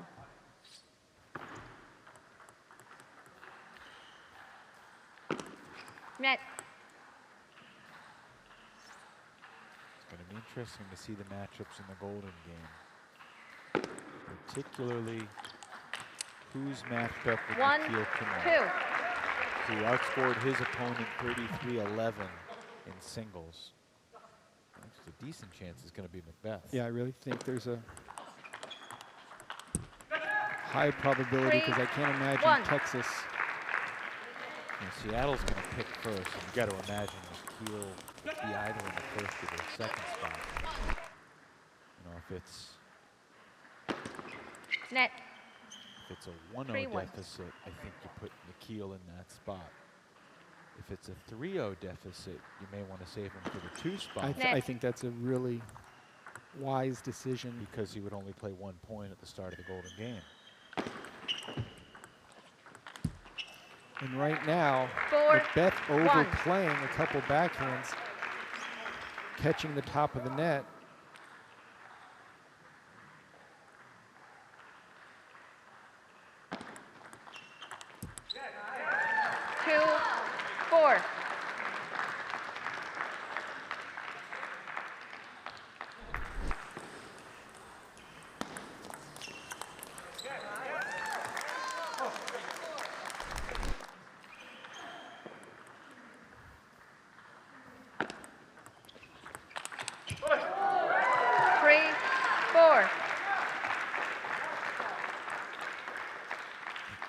going quietly here in game 3, that's for sure.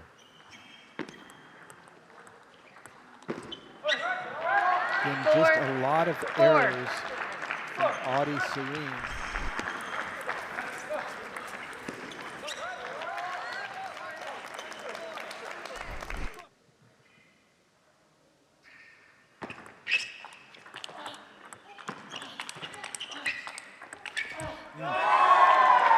When they both get back this distance, the height and strength of Macbeth is just going to overwhelm Serene. There's too much leverage. And there's a significant size disparity between these two guys. We don't have official. We have a point guard versus a center almost, or a power forward. And again, that's the second time Audie has had a high ball on the backhand and just can't land it.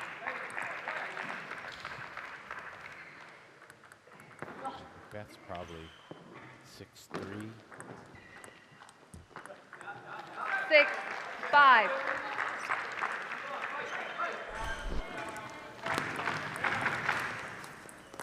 Officially 6'4". Probably a solid 180. 5'7". I'm just guessing Serene is, the spinner's listed at 5'9". Probably 130 pounds soaking wet, if that. Yeah. You can just see the firepower from Macbeth when he gets both feet behind the ball and just really unleashes that first attack.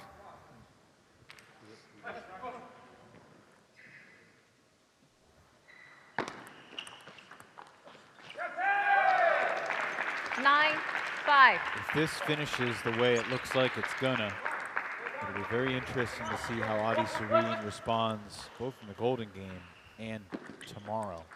Because this 15-year-old wonderkind, who really played well in Santa Cruz, went 5-4 in singles. Yellow card. And a yellow card just given to Serene for smacking the ball in frustration. He got it to the ball boy rather quickly. 6. Now look, I mean, he's used to winning. And this is adversity that he hasn't faced. About to lose 3-0 on back-to-back days. MLTT singles.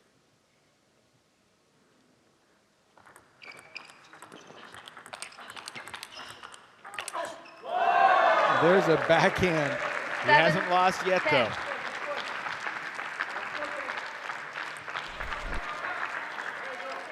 Audie going for broke.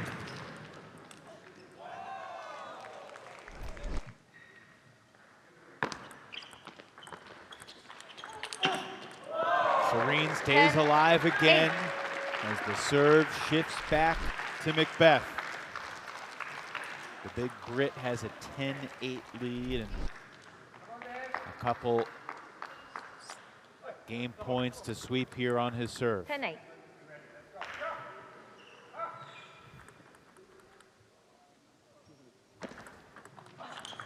That'll do it. 3 straight for David Macbeth. 11-9, 11-6, and 11-8.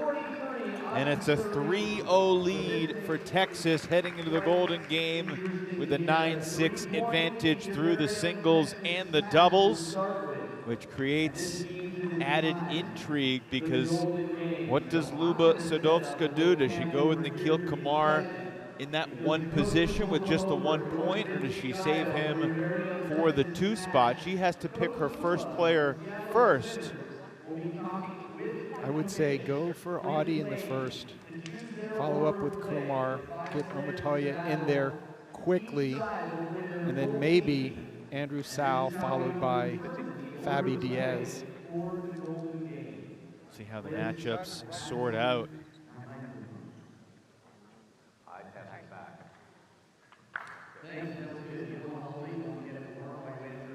So Luba Sadovska will meet with Jorg Bitzigayo and the commissioner, Flint Lane. Down 6-9. Texas will be starting with a 3-point lead in the Golden Game. Team behind gets the first pick. Who you're sending out there? Olajide Omotayo is your first player. Your first player, coach. Emily Wong, your second player. Dave Macbeth is your second player. Coach? Adi Serene, your second player. Your third player. Nikhil Kumar is your third player. Coach? Bruno is your third. Who's your fourth? Johan Rebetes. Also goes by Johan. Your fourth. Andrew Sav is your fourth, and your fifth will be Fabiola, making your fifth Emily. Good luck, coaches. I'm sorry. My fifth is Daryl. Daryl, apologize. Good luck. Well, this is historic because that's the first time I've ever seen a handshake from the coaches before the Golden. Well, yeah, I mean, certainly not what we expected. So it's a 3-0 lead for Texas. Emily will play the first point against Olajide Omotayo, excuse me. That could be a potential sweep And we in see the second go-round. Serene, maybe, you never know. It's just 4 points. Serene and Macbeth, we just saw that. Kumar against Bruno. I would say in that one, Seattle. Advantage Seattle. Sal and Rebete, and they'll rekindle their rivalry. Look forward to those points. And then, Daryl Tsao, who really struggled against Nikhil Kumar in the 5 spot against Fabiola Diaz. Well, that could also be a potential. I mean, who knows what Daryl Tsao's mindset is? He lost 33-11 2 hours ago, and he's been sitting on that thought. We'll see what kind of mindset he's in. I mean, that's what this Golden Game can do. There's all sorts of psychology and strategy, and you don't have time to work into it. You have, if you're in the case of Omotayo and Wong, you have 1 point. Yeah, 1 point for this first one out. The serve is going to be with the spinners. The winner of the overall team match is started off 0-3. Alrighty. Let Golden Game, 21 points to play. Spinners serve 0-3. Oh, Emily Wong, hello! You can see the seriousness on her face, like that's what I'm talking about. This is a leadoff hitter right there. Look at your Vinci Gallo. Save that react, folks. That was phenomenal. Macbeth just took 3 straight from Serene. And Adi turning around. He's got 1 for Seattle on the board. Mini break against the serve.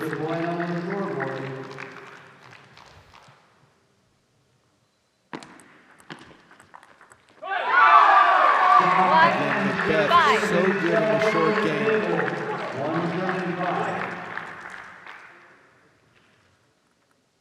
Big points for Adi Serene right here. He got the first net ball back, unable to deal with the short return of that.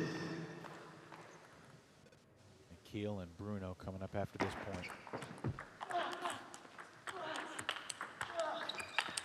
Missed it. Had it on his racket. So Serene splits the 4 points. And he secures another point. Nikhil Kumar was dominant earlier today. These are the 2 loudest players for their respective teams, Bruno and Nikhil. And now it's Bruno making his first ever Golden Game serve. That's a good one.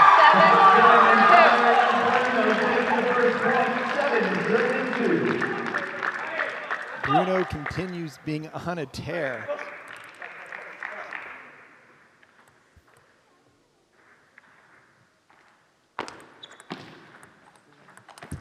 2 straight for Ventura dos Anjos.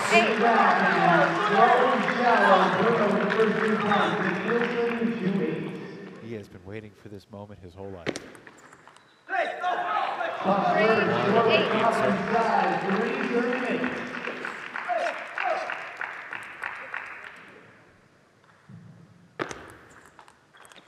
And Kumar splits the 4-point sequence. Back to a 4-point game, and Sal, Johan Rebete, who put on a show for us in the third singles spot, will reunite for the next 4 points. And got his forehand in.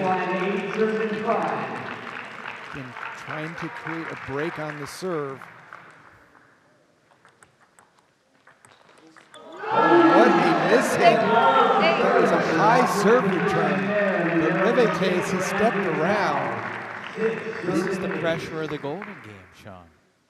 That mishit is like 5 mishits in a normal game. And another one. 7, 8. Those are back-to-back mishits by Rebete.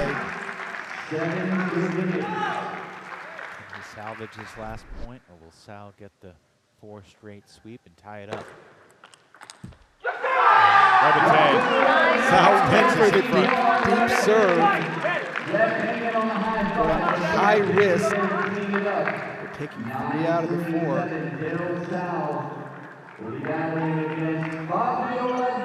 Daryl Sal and Fabiola Diaz to the table. Diaz only played doubles. Sal got shellacked in singles. Got his forehand in. Diaz tried to take as much pace off the serve. Couldn't keep it low. And that time she did. 8, 10.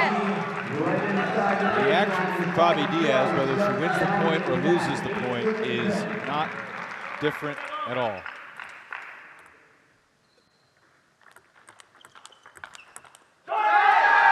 She does not want to get into a forehand-to-forehand counter-attacking rally. She wants to get her backhand into play.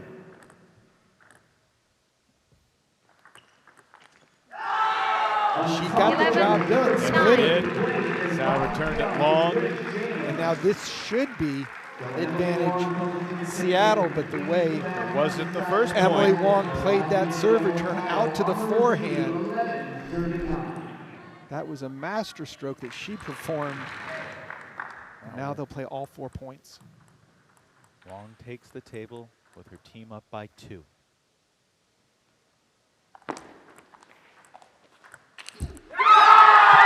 Smart play. Got the first backhand attack in.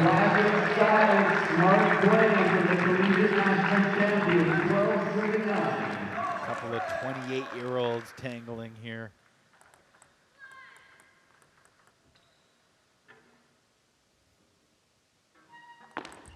Net. Let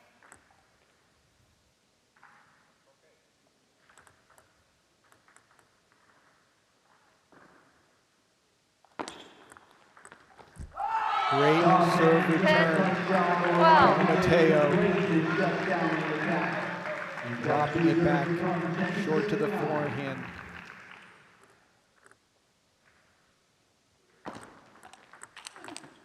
And that's just power.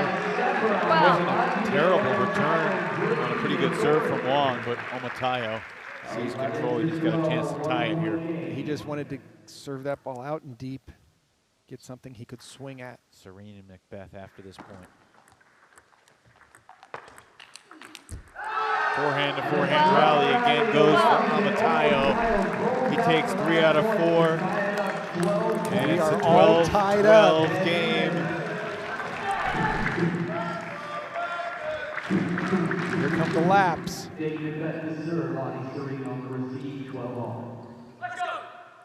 Macbeth serving to Serene. Wow. Serene cannot push the ball deep to Macbeth's backhand and not expect a solid attack.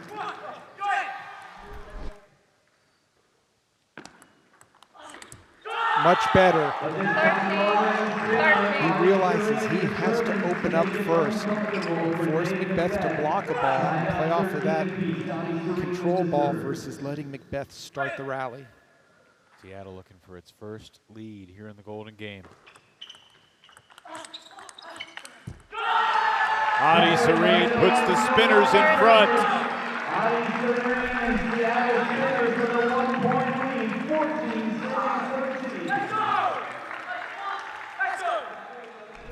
We say the grand finale to every match, we mean it. And a service 14, error. 14. Oh, the drama. 14 all. And here we have the two loudest players for their respective teams once again. These will be the final 4 points that each of these guys are going to play here tonight. They split 2-2 last time. Service error from Bruno. And he hands it right back after Audi does the same. Oh, what a shot! He stepped around to his backhand, Sean. Got a high ball to the forehand. Take it inside out with the backhand. And Kumar sends it long. Bruno has more than held his own against the two-time reigning U.S. national champion. 2-2 split again. It's 16 all as Rebete and Sao retake the table. The powerful forehand versus the silky smooth Rebete. If we get to 2020, it'll be Omatayo and Wong that'll decide this thing. Andrew Zhao with a wonderful drop shot off the serve.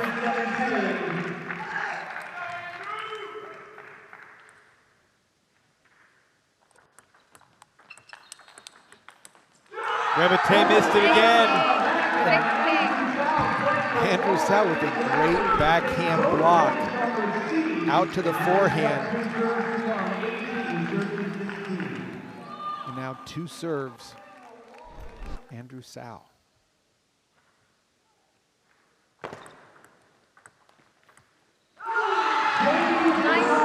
Well, Andrew Zhao is going to put Fabiola Diaz in an enviable position in her cross-gender showdown against Daryl Zhao, which is coming up momentarily. To sweep 4 straight for the Spinners, and Andrew Zhao has Seattle in position. Can Fabiola Diaz close it out, or will Daryl Zhao get Emily Wong back to the table to give Texas a chance? Look for Diaz to get her backhand into play. Match point. It's over! Fabiola Diaz finishes the night for the Seattle Spinners.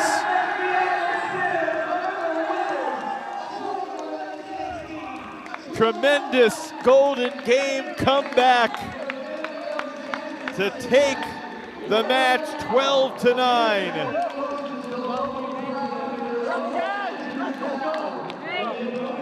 That was spectacular. It just seemed in the Golden Game, the Spinners raised their level up one more from singles play. Andrew Zhao, 4 big points. Great performance. Andrew Zhao created the separation, and Fabi Diaz closes it out. Luba Sadovska, your team just scored the final 5 points to finish it off. How's their heart rate right now? Did you see me? I was pumping my left side. It was my heart is beating really fast. I'm glad I'm an athlete. We'll be honest, we were speculating on the Golden Game lineup, and how it actually transpired surprised us considerably. We thought you would put Nikhil in the 2 spot. He was in the. Can you explain the reasoning? Obviously, it worked. So educate us on why you did what you did. Well, it worked. The first, we discussed it with the team, and we knew Nikhil would only play 1 ball. He didn't want that, so we had to put someone else, and then he could bring the points back. And Other than that, I think I get one, then you get one, and we're trying to matching whoever we wanted to play with. The girls played the boys this time, which was also a surprise to me because Emily was going the first, but it worked out. Did you not want to have Nikhil face Macbeth in the 2 spot? I think it was because the other coach chose first, then we had to go, and I had to go around and choose someone else. Gotcha. Yeah. You took Adi in the 2 spot rather than Yeah, Nikhil. that's why I always write down everything, every single name, so I don't forget. All right. What are you most proud about from your team to come from behind and get that Golden Game win? I'm just proud of them in general. They're just fighters. They fight for every single ball because they understand that every single ball can change the game drastically, and it happened in the Golden Game. So never give up, and stay focused and stay calm, even though the heart was pumping with everyone. But what else? I don't know. They're just a great team. I'm very proud of them. They're making me very proud. It seemed like Nikhil, of course, he started out great with a 3-0 sweep, but in the Golden Game, when he needed those points against Bruno, he was so dependable. Yeah, I think it's a change, and he never played Bruno. So Nikhil is very confident with players that he played before, and this was new for him. Even though he knows his game, it's playing first time. You just miss one maybe, and you just have to go. Bruno surprised him down the line, which Nikhil didn't expect at all. But then he came back. Nikhil is the heart of this team. He pumps up the team. So, yeah, we're behind him. What are the closing thoughts tonight as you get ready to face the first place Portland Paddlers tomorrow? Let's just take it day by day. We go home. We go to the hotel. We need to rest, and then we just have to come back tomorrow with free our minds and just play maybe like we played tonight. It is the quick turnaround, though. You're back on the table in about 13 hours. Yeah, I'll make sure that they go to bed early. So we'll let you go and get your rest. Congrats. Thank you. What a match. We'll see you tomorrow, Luba. Thank you. Portland, Seattle to start the Sunday doubleheader tomorrow, and then Texas will look to avoid a winless weekend against the Bay Area Blasters. Sean, these are the updated standings.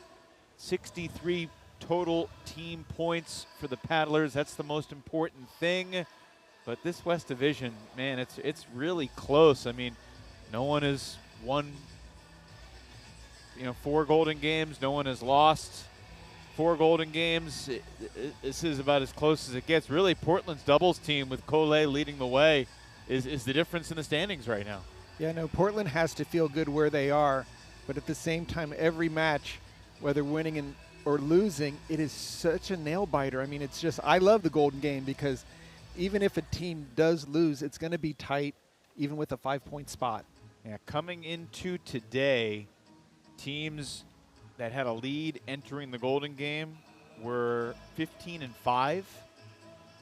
We had 2 teams come from behind in the Golden Game today. So that's now 15-7 in MLTT history for teams' records in Golden Games when they have the lead going into it. The Portland Paddlers had the 8-7 lead going into the Golden Game, but the Blasters bettered them to win it 13-8. And similarly, Seattle was down 9-6, but just like the Bay Area Blasters, they won the Golden Game 21-16, closing with a fury, and they get the 12-9 overall win. Quick final thought on the night, Sean. Just great play by the junior team members. Yeah, a lot of young talent, and the big points were huge. You can't say enough about what Andrew Sau did coming back against Rebete the way he did after losing 2 out of 3. A thrilling night here in Katy, Texas. Hope you'll join us tomorrow, noon Eastern, 11 Central, as we wrap up this West Division weekend here in Texas. For Sean O'Neill and our entire crew, Evan Lepler saying good night from the Merrill Center. We will see you tomorrow.